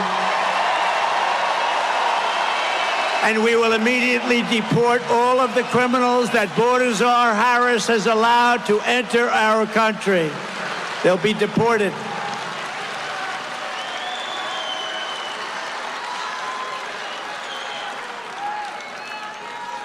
But no comparison of our immigration records would be complete without considering the terrorists that this crazy border czar of ours is letting into America. By the way, can anybody imagine her as, in all fairness, we want to be politically correct and all that, great, who cares? Can anybody imagine her dealing with President Xi of China, who's a fierce individual, fierce person? You know, she was sent to deal with Putin to keep him from invading Ukraine, which, by the way, he would have never done if I were president. Israel wouldn't have been attacked. He would not have attacked Ukraine. The recent hits on Israel wouldn't have taken place. We wouldn't have had inflation. You wouldn't have had that horrible disaster in Afghanistan. None of these things would have happened, would be respected again. Now we're laughed at. All over the world, they're laughing at us. When I was president, terror watch list encounters at the border reached 1 year, and I don't believe it. It was done by Border Patrol and ICE. They have 1 year where it was 0. They said, and I don't even believe that myself, but you know what? I'll take it. Because the charts are usually the other way. 0. And then after, and it was part of that we just looked at, but we had 0 terrorists reported coming in 2019, I believe the year was 2019. 0. So let's say it was 10 or 20. Now it's thousands of people coming in. I never believed the 0, but I'll tell you, we'll take it. But assuming it was 10, 15, 20, thousands and thousands of terrorists are pouring into our country. Under Kamala Harris, thousands of terrorists have been let right in. And according to news reports, the Biden-Harris administration has absolutely no idea who they are or where the hell they come from. Just come on into our country.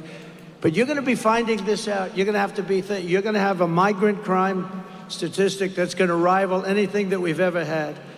And the only thing good about these people, they're very tough people. They come out of those jails and those prisons and those mental institutions.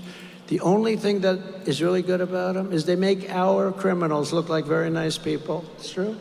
Our criminals that we used to fear, we don't fear anymore, doctor. They're like nice people compared to the people that are coming into our country. No candidate who would knowingly keep the border open as terrorists pour across it can ever be trusted to be commander-in-chief. You can't do it. Can't let it happen. If she becomes your president, and I think worse than Biden, and he's gone, he's shot. But if she becomes your president, our country is finished, I'll tell you. In Pennsylvania, your beautiful Commonwealth, it's always good when you remember it's a Commonwealth. He would call it a state often. Remember when Biden I used to love this guy, because you were on pins and needles watching him speak. You know, when's he going to blow it? And it would always happen. Remember, he'd finish the speech and he couldn't find the stair. Go. And then these handsome men would run up and grab him and help him.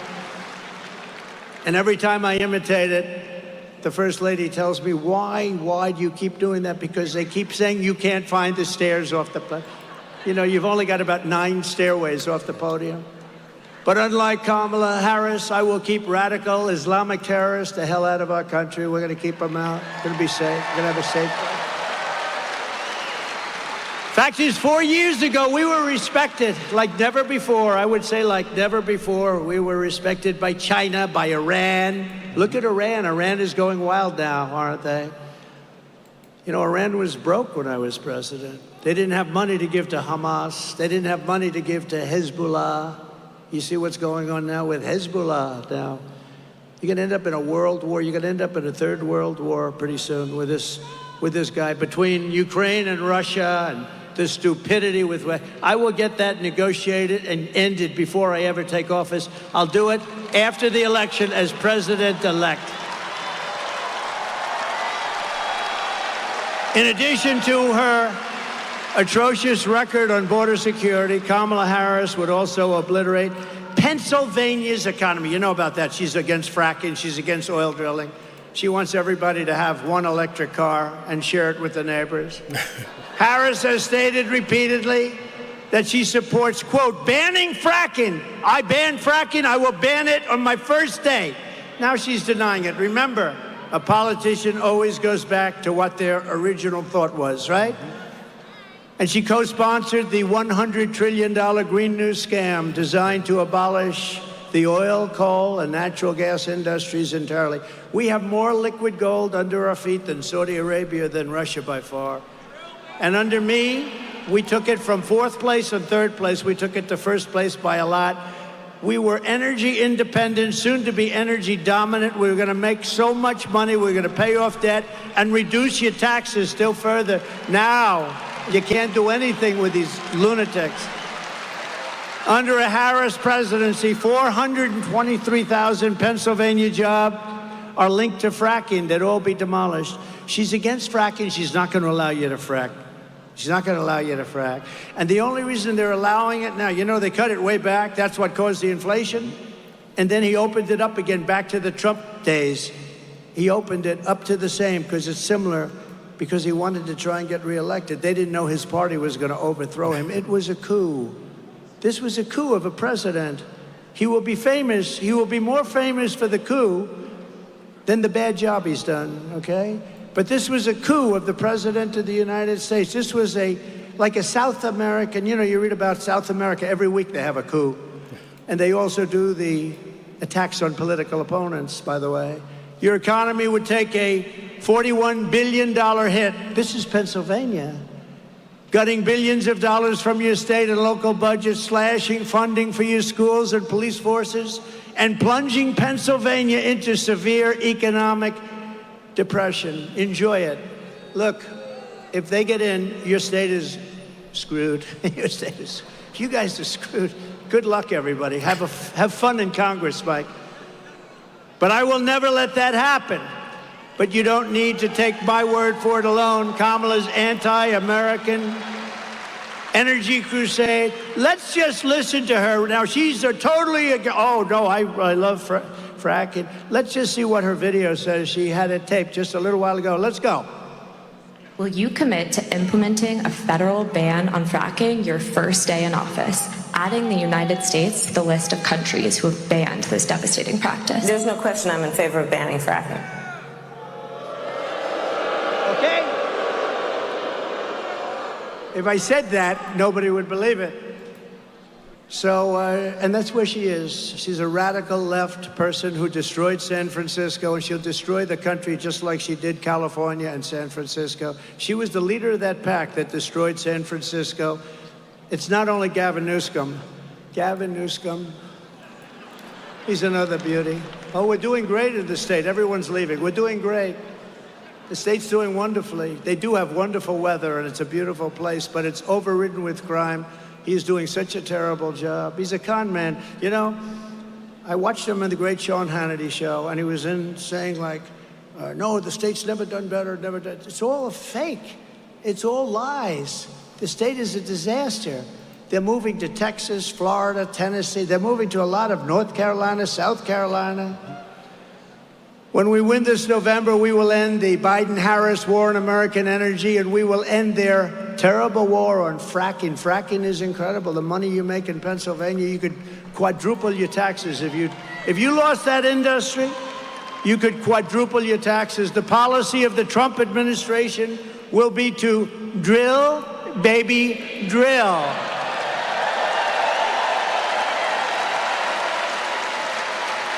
Right?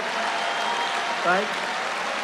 I will also terminate the Biden-Harris electric vehicle mandate on day one and save the U.S. auto industry from destruction.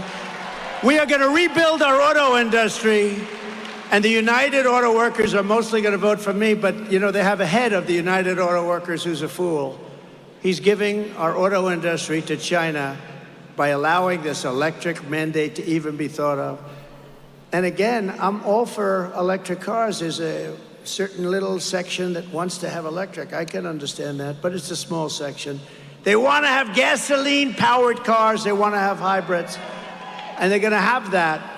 They don't want to stop every 15 minutes. They refuse to stop.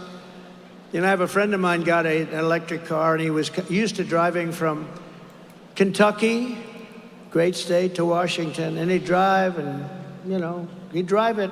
That would be it. Now he's driving it. He had to stop 6 times. He said, what the hell is going on? He thought it was good for the environment. It's not good for, he's a idealistic kind of guy. I think I'm going to do something good for the environment. He got rid of that thing so fast, your head would spin. And it's great if you want to go to the candy store and back. Then you plug it in your garage. It's no wonder the Democrat Party and their thugs are so desperate to stop us. They know that we are the only ones who can stop them. The only ones. This is a movement, Make America Great Again. This is a movement the likes of which no country but our country has never seen before. MAGA. MAGA! No country's ever seen anything like it. Remember when Biden would get up, we will stop MAGA. He had no idea. I said, Joe, do you know what it means? No, not really. No, it means make America great again. We don't want to stop it. All of their persecution is only happening because I am running for president and leading big in the polls. Oh, if I wasn't, I wouldn't have any of these lawsuits. Oh, they wouldn't be suing me because I'm breaking their ass also. They wouldn't be suing me. They're doing this because I'm running and I'm leading by a lot. We're leading by a lot in this state, by the way, in this Commonwealth. We're leading by a lot in our Commonwealth. The radical left Democrats rigged the presidential election in 2020, and we're not going to allow them to rig the presidential election of 2024. We're not going to allow it to happen. And every time the radical left Democrats, Marxists, communists, and fascists indict me, I consider it a great badge of honor. Thank you very much. Because I'm being indicted for you. Did you like my mugshot? Did you like the mugshot? Lovely. My father's looking down, my mother and father, they're looking down because they're definitely in heaven. They made heaven. They're great. They're looking down, they said, I can't believe my son took a mugshot. This is unbelievable. But it's the #1 selling mugshot in history. It beat Elvis and it beat Frank Sinatra. Did you know that? Frank Sinatra had a big one. Did you know he got arrested for something? And I think Elvis had a fight at a gas station or something. But Elvis was one, Frank Sinatra was two, and I'm proud to admit, and I'm proud to tell you that you have made mine bigger than both of them by a lot. It's the biggest selling mugshot ever. And I still haven't figured out whether or not I'm happy about it. I'm not sure. In one way, I'm thrilled. In another way, I'm not sure I like it. Never forget, our enemies want to take away my freedom because I will never let them take away your freedom, which is true. They want to silence me because I will never let them silence you. And in the end, they are not after me, they're after you. I just happen to be standing in their way, and I will continue to stand in their way.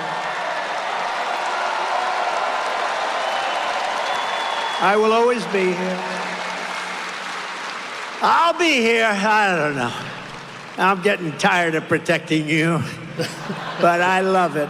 We're going to protect you. We're going to go. And soon you won't need protection because soon you're going to have a great country again. It's true. You won't need protection. The country will protect you. But think of it. I say this to... I got indicted more than Al Capone, the great Al Capone. Can you imagine? Al Capone, Scarface, the meanest man you've ever met. I have him beat. But we're pleased to be joined today by some fantastic Pennsylvania patriots, friends of mine, incredible people, starting with the next U.S. Senator from the Commonwealth of Pennsylvania, David McCormick. He's incredible. Come up. David, come up here. Come. He's a military hero. And honestly, you know, your senator, I don't think I ever met him in 4 years. Nobody knows who he is. It's the weirdest thing. It's almost like, how do they keep getting elected? You got to elect this guy. He's a war hero. He's a national hero. He's a brilliant man. He went out, he made a fortune and all that stuff. That's a good thing, not a bad thing. It means he's smart, right? Do we agree? It means he's smart. You guys didn't make that much, but you're very smart anyway. But David has been a friend of mine. He's an incredible man and respected all over the place. And you know, you have one chance to get a guy like this in. A lot of people after watching my experience, they're not doing this anymore, are they? So I'd like to introduce Dave McCormick, a great guy. Hopefully he's going to be your next senator. You're going to win, and you're going to win big, David. Thank you. Thank you, President Trump. Thank you so much, all of you. And listen, in Pennsylvania, we know, Mr. President, this is the most important election of our lifetime. We know it. And we also know that this is ground zero, which is going to put you back in the White House and a majority in the Senate. Right here, sir. Right here in Pennsylvania.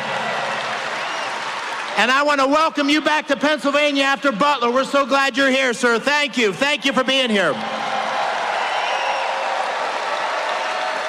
And I want to say what you all know, which is this is an incredibly important choice because we can continue to have the failed, horrible policies of Biden, Harris, and Casey. And I say Casey because he votes 98% of the time. That destroys our economy, open borders, the fentanyl crisis, crime, the war on fossil fuels. But it only gets worse.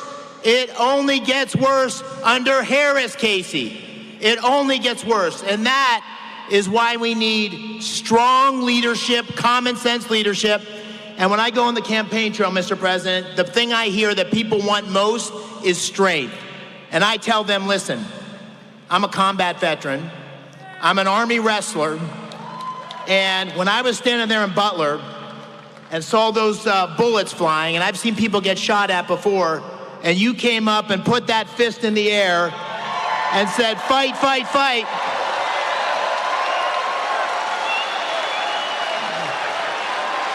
I said to everybody, that's strength. That's what we need for America. That's why we're going to win on November 5th. God bless this Commonwealth.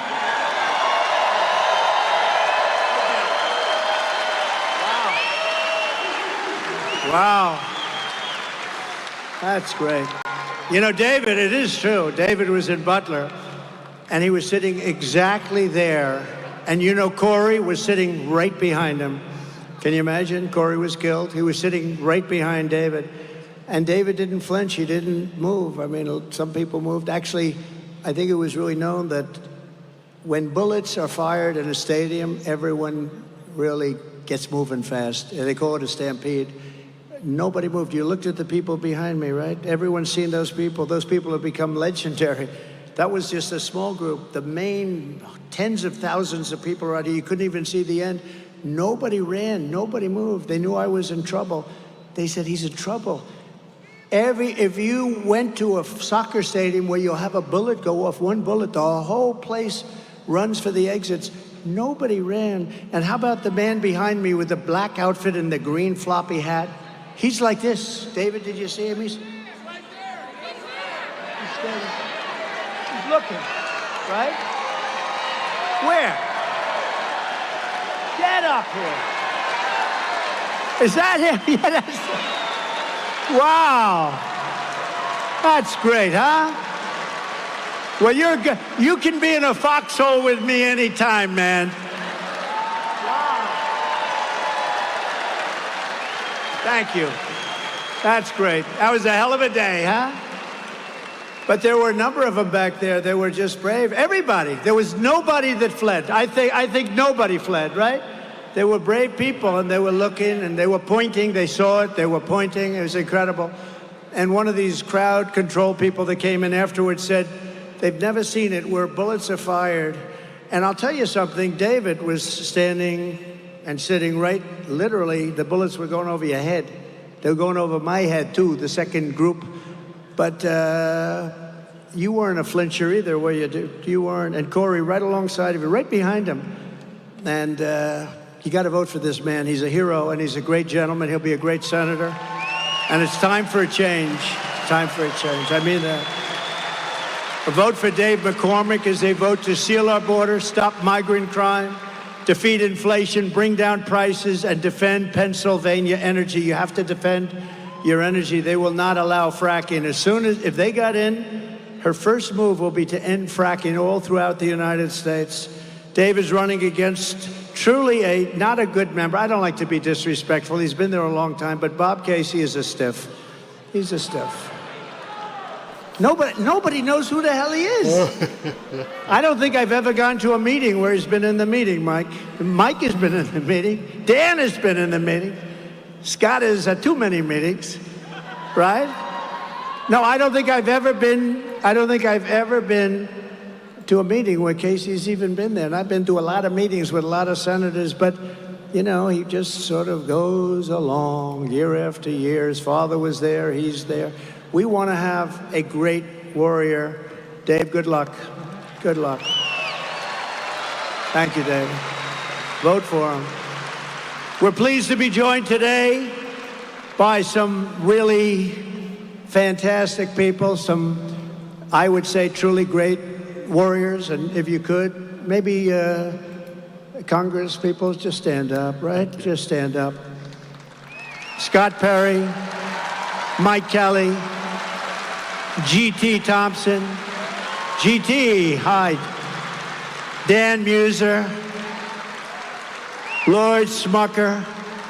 These are unbelievable warriors. These are great fighters. And if you can add David, it's going to be an unbeatable combination. Pennsylvania Treasurer, thank you very much, fellas. You've done a great job. You've done a great job. Pennsylvania Treasurer Stacey Garrity.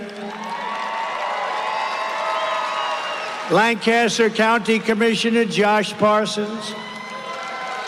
Great job, Josh. Jim Worthington, who's a fantastic man. Thank you. Thank you, Jim. Nice to see you. And two people that are amazing, very talented, very incredible people. One is a spokesman for a lawyer, by the way, but a great spokesman, truly committed to make America great, and me. But truly committed to make America great, which is more important than me. More important, I mean, it's just something special. She has been an incredible person going around and letting people know how important our country is, how we love our country. Alina Habba. Alina, stand up, Alina. I didn't know she was going to be here today.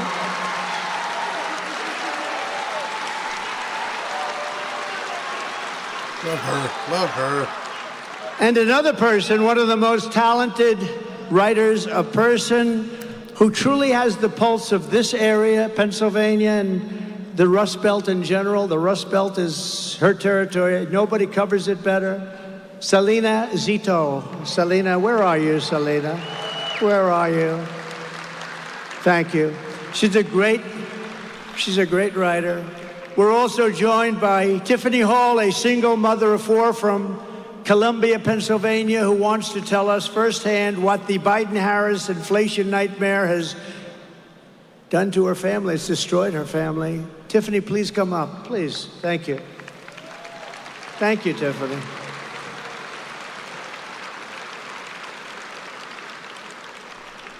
This is happening all over America because of inflation, by the way. Thanks, Tiffany.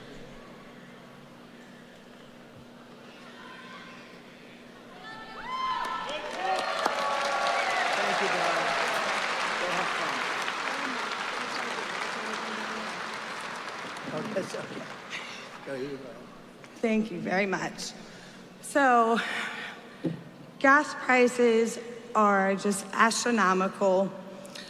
Being able to afford anything for my children anymore, like sports, is just kind of out of the question now. When President Trump was in, I could do these things with them. Since then, I've not been able to. I can't put them into sports. I can't go on extravagant vacations anymore. We can go to free parks around here. I miss it.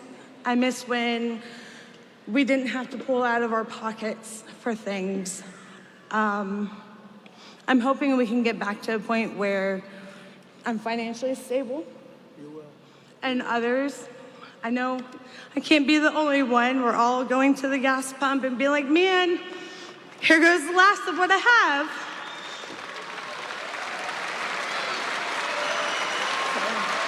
I know. Wow. I would like to be able to go into a grocery store again and not have to put something back or say, nope, we can't do a nice cake from the bakery. We have to try and do one from home. So I really hope and pray that we can make America great again and get you back in office. Powerful.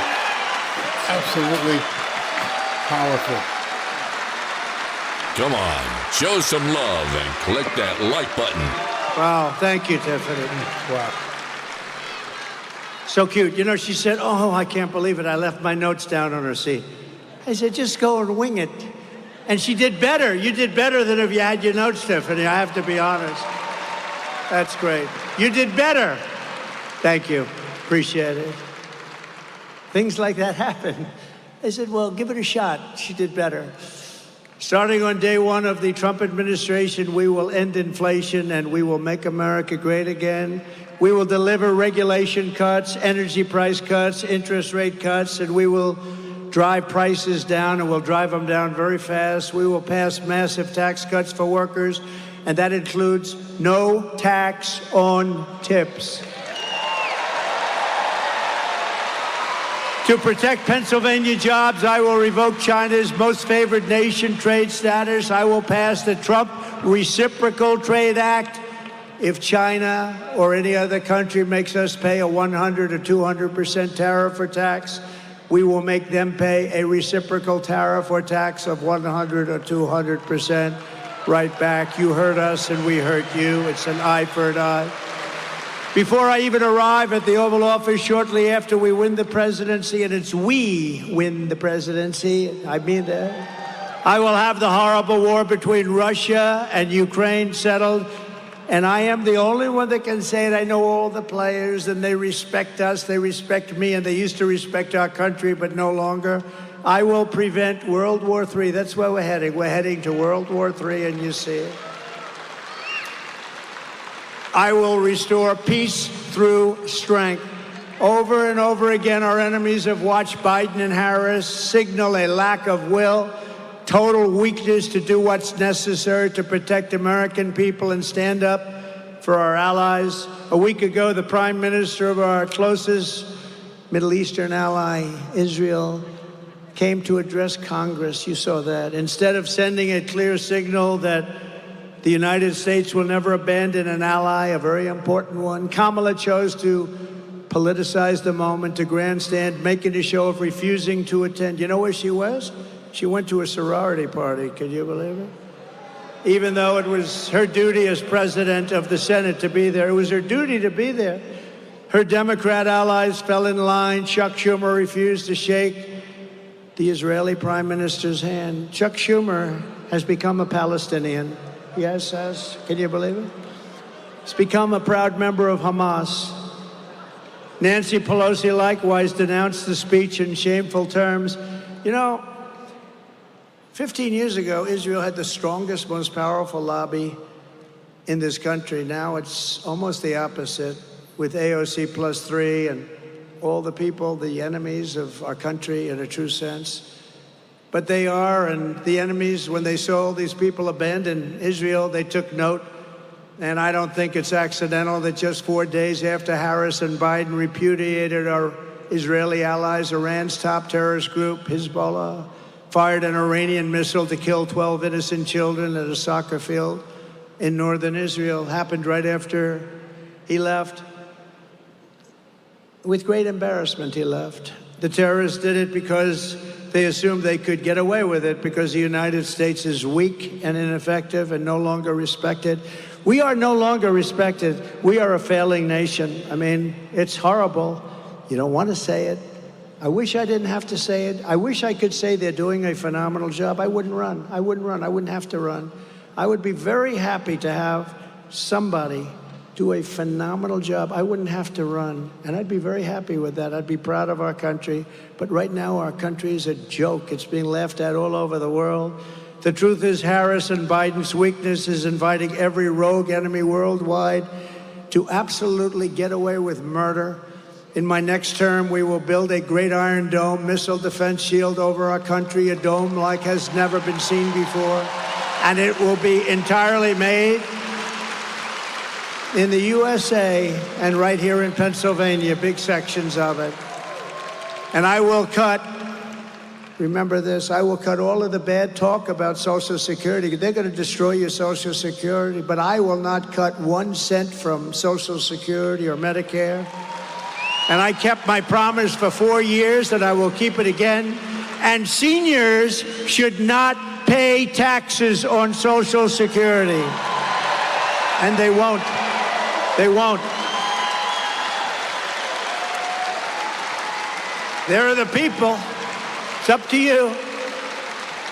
No tax on Social Security. By contrast, Kamala cast a tie-breaking vote to cut Medicare. You saw this?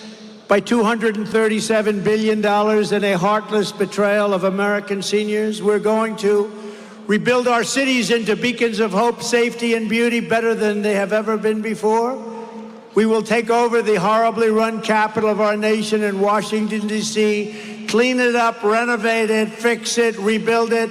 We will again have the most beautiful capital anywhere in the world, and there will be no crime allowed. Very strong.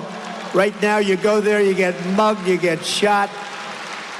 On day one, I will sign a new executive order to cut federal funding for any school pushing critical race theory, transgender insanity, and other inappropriate racial, sexual, or political content onto the lives of our children.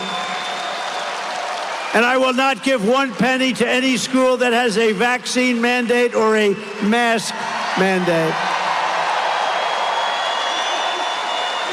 And I will keep men out of women's sports. How simple is that? I will fully uphold our Second Amendment, as I did for 4 years. We just got the backing of the NRA, complete and total endorsement from the NRA. We will protect innocent life, and we will restore free speech to our country again. And very importantly, I will secure our elections. Our goal will be one-day voting with paper ballots, proof of citizenship, voter ID. We're going to do it. We're going to do it. A lot of other countries are doing it. The mail-in voting isn't working. It's corrupt. But until then, Republicans must win. We want to have a landslide because the best way to protect against the rigging, and these people know it, is too big to rig. There's a level at which they can't cheat. So if you want to save America, get your friends, get your family, get everyone you know, and vote. Vote early, vote absentee, vote on election day. I don't care when you vote, but whatever you do, you have to vote, and make sure your ballot counts. Because these people cheat. They cheat like dogs. And if you want to help us ensure election integrity, sign up at protectthevote.com. Protectthevote.com. And in conclusion, from Easton to Hershey, from Jamestown to Allentown, and from Pittsburgh to right here in beautiful Harrisburg. Love Harrisburg.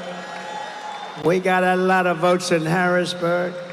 We stand on the shoulders of American legends who poured out their blood, sweat, and tears for our rights and for our freedom. Pennsylvania is where our founding fathers declared American independence. Think of that. Think of the history that this great place is. Beautiful Pennsylvania. Think of the history that you have. It's where the Army weathered its brutal winter at Valley Forge, where General George Washington would never taken his name off any buildings they'd like to. When they want to take Washington, Lincoln, and Jefferson off, it ain't gonna happen. But it will happen under her. George Washington led his men on a daring mission across the Delaware, and where the Union was saved by the immortal heroes at Gettysburg. Gettysburg, wow. Gettysburg. And this is the state where generations of tough, strong Pennsylvania miners and steelworkers forged the greatest nation in the history of the world. But now we are a nation in serious decline. We are a failing nation. We are a nation that has lost its confidence, lost its willpower, and lost its strength. We are a nation that has lost, quite simply, its way. But we are not going to allow this horror to continue. Less than 4 years ago, we were a great nation, and we will soon be a great nation again. Soon be. With our leadership, every disaster Joe Biden and Kamala Harris have created can be fixed and be quick, very quickly. We're going to do it so quickly. Remember, I used to tell the story, we're going to win, win, win, right? We're going to win so much, you're going to get tired of winning. We're going to win. We're going to start winning. Please, please, Mr. President, we're winning too much. We can't take it anymore. We're going to win, win, win. Every problem can be solved and every wrong can be rectified. By this time next year, America's borders will be strong, sealed, and secure. Inflation will be a full thing of the past. It will be in full retreat. Our economy will be roaring back. Optimism will be surging. The American dream will be thriving again for citizens of every race, religion, color, and creed.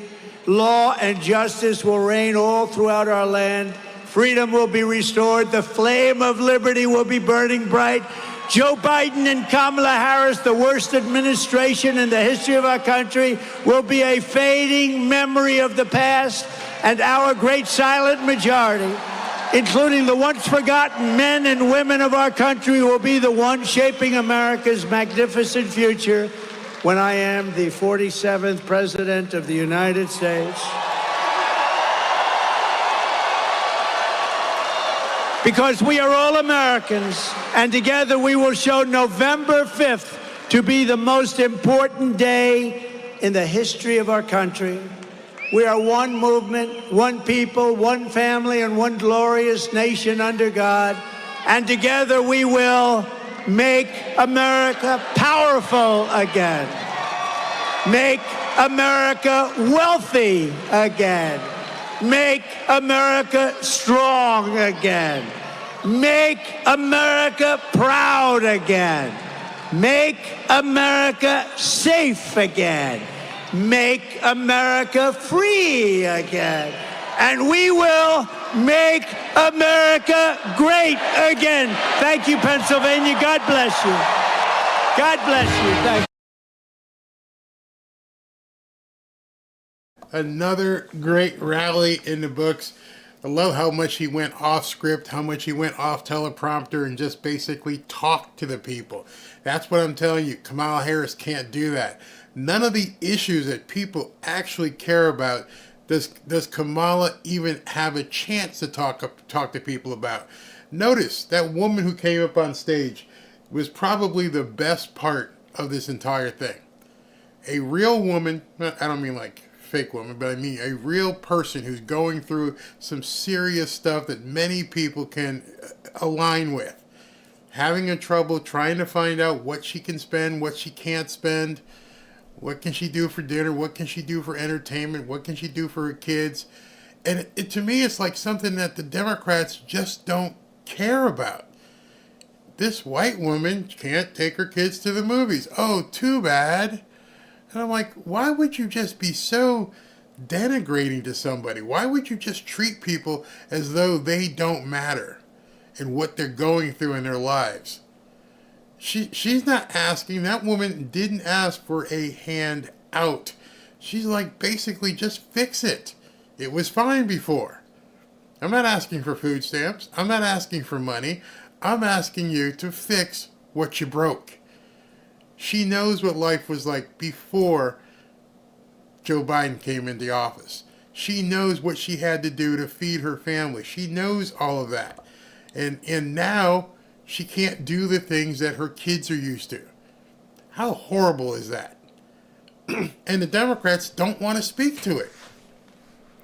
That woman that you saw, that woman does not care about baby removals. She wants to feed her babies. That woman doesn't care about Transformers. Doesn't care. That woman doesn't want newcomers coming in and getting all kinds of money when she's not even getting it. These are the real issues. Her gas pump, her rent, mortgage, interest rates, credit card debt, which is through the roof, food prices. I don't understand how. I see the trolls in here, and Tommy and SV are doing a great job popping these people out of here who are coming in and saying stupid stuff. And I almost wish we had a chance to talk to them. Hey, what is it that you actually, if we're nuts, if we're weird, if we're maggots, if we're a cult, what are you in? I mean, seriously, tell us what you care about. Because obviously, you don't care about the things that actually people with families care about. And you don't even have to have a family. It doesn't really matter. Everybody has to pay more gas, their grocery prices. It sounds so repetitive because it's so basic. You know, if it weren't so basic that people just can't afford to live, never mind, like she said, going on excursions or vacations. They can't afford to live. When you have to make decisions, well, I'd like to get this, I can't, I only got enough to do this, let me put this back on the shelf because I have to make those kind of life decisions at this point. Should I get the hamburger or should I get the hot dogs? Well, Mark, why can't we have hamburgers and hot dogs? No, we can't do that anymore. Now we have to pick one or the other. Because specifically of what Dementia Joe and Kamala have done. So I don't know. I don't know what it is with Democrats because, as I said earlier, a couple hours ago, at this point, it's a very basic decision. And all I hear when I go on the dudes for Harris, and all, they don't talk about anything. I'm serious. I mean, some of these people who are in here who are trolls, say something. Is the only thing you can contribute is that we're a cult? You people suck, blah, blah, blah, blah. He's a fel. Tell us why you like Kamala. What is it that you like about Dementia Joe? Tell us something positive that you've experienced while this man has been president and while she's been vice president. Because none of us get it. We don't understand what's wrong with you. Oh, my feelings. Oh, Trump makes me feel offended. F your feelings. What do you do for a living? What do you do for food? What do you do? What do you do for your family? I just don't understand. You know, if I sat across from a liberal, you notice the first thing they do is scream at you.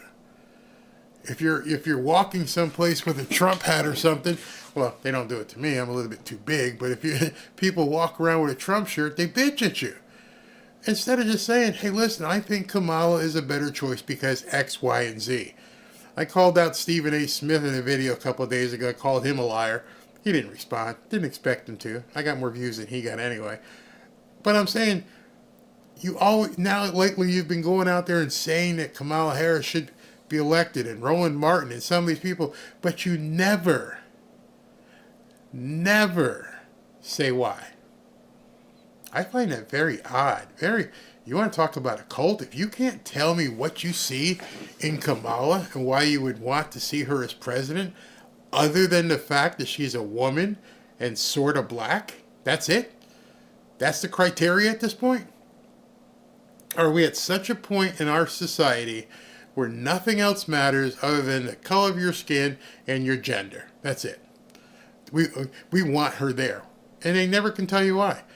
I watched about 20 minutes of that Dudes for Harris thing, and I just couldn't believe it. I'm just like, nobody's saying anything. They're all talking about their feelings. Maybe their nipples hurt. I don't know. Samwise Gamgee, what are you talking about? Lloyd Bridges, whatever his name is. What are you guys talking about? The dude. You're an actor. You've made a bunch of money. Who cares? What do you care about life? Never hear it. I never hear anybody say anything. Their entire campaign is anti-Trump. That's it. That's all they talk about in the media. That's it. Nobody talks about anything else. Morning Joe, I watch all the shows. And I look for them like, yeah, you going to say why you would vote for this woman? Why you like these policies? Nobody ever says. It's crazy. It's not that you have to be qualified and intelligent enough to do the job. Yeah. Have you all noticed that the white men for her all look like you-know-whats? Yeah, I've noticed that too. I told you earlier, the one guy that said that You know, it's wrong to make me have to be a provider for my wife and kids. Dude, we know you ain't got no wife and kids, okay? If you're questioning on whether you need to be a provider and protector for your wife and kids, then we pretty much know you ain't got no wife and kids. Hey, look, let's just be honest. Call yourself out there and say you date boys. So, I mean, just go ahead and say it. Because there's no way any woman would want to be with you if you told her you don't want to be a provider and protector. You're lying to everybody. Which I'm pretty sure a bunch of these people do lie. And I can't understand why Dems, who are also struggling to get by, can back her. Again, I've tried, I've exhausted talking to these people, and nobody can ever say anything other than, I hate Trump, she's black, sorta, and she's a woman. That's it. Don't get anything else. And I really listened into, okay, what are they saying? Oh, my feelings, and this is someplace where we could, I mean, they were actually saying stuff like that. I feel comfortable just telling people how I feel. I'm like, well, go get a, subscription to BetterHelp if you can't afford a psychologist, and go talk to that instead of trying to screw the rest of the country by saying vote for someone that you can't even articulate what it is you're voting for. You're zombies. You're zombies just walking to the poll, just clicking the lever. Why? Don't know. I even think about Transformers sometimes. I'm like, do the Transformers eat? Do the Transformers drive? Do the Transformers pay rent? Are you telling me that the biggest thing in your life is being a Transformer? That's your defining message? Nothing else matters? You don't care if you eat, you don't care if you drive, you don't care how you live. Just the most important thing is I have to be a Transformer. I don't get it. I really don't get it. So before we go, what I want to show you guys, I started to show off. Some of you guys were late, may have fast forwarded and missed it. But here's what happened today. Here's what happened at the earlier black journalist convention, where this woman tried to attack Trump, and Trump calmly just shredded her. Just absolutely shredded her. And then following that is basically some of the stuff he said today. I've got it all. He said that. I've got papers. I got video. We have so much on her. And she knows that. She knows it's all out there. So right now we're just seeing a pendulum going before people's eyes. But I'm just going to play this. It's 1.5 minutes long. I'm not going to come in and interject. I just want you to please pay attention to what is said here, especially the woman who tries to say Trump is lying. I've known her a long time indirectly, not directly very much, and she was always of Indian heritage, and she was only promoting Indian heritage. I didn't know she was black until a number of years ago when she happened to turn black, and now she wants to be known as black. So I don't know, is she Indian or is she black? She is always identified as a black woman. I respect either one. I respect either one, but she obviously doesn't, because she was Indian all the way, and then all of a sudden she made a turn and she became a black person. Just to be clear, sir, do you believe that she is... I think somebody should look into that too when you ask. Okay, so what we're going to cook today is an Indian recipe. Yes. Because you are Indian. Yes. Because you are Indian. Yes. Because you are Indian. Yes. Okay, and I don't know that everybody knows that, but I find that wherever I go and I see Indian people at the supermarket, on the street, everyone's like, Kamala Harris is Indian, right? It's like the thing we're so excited about to have you running for president. Yeah. So we're both Indian, but actually we're both South Indian. Yes. You look like the entire one half of my family. Okay, thank you. You do. I've been telling people we're related already, so this is perfect. It's basically true. And so were you raised eating South Indian food? South Indian food. Certainly you could become the first Indian senator in U.S. history, which would be quite an accomplishment. Not good.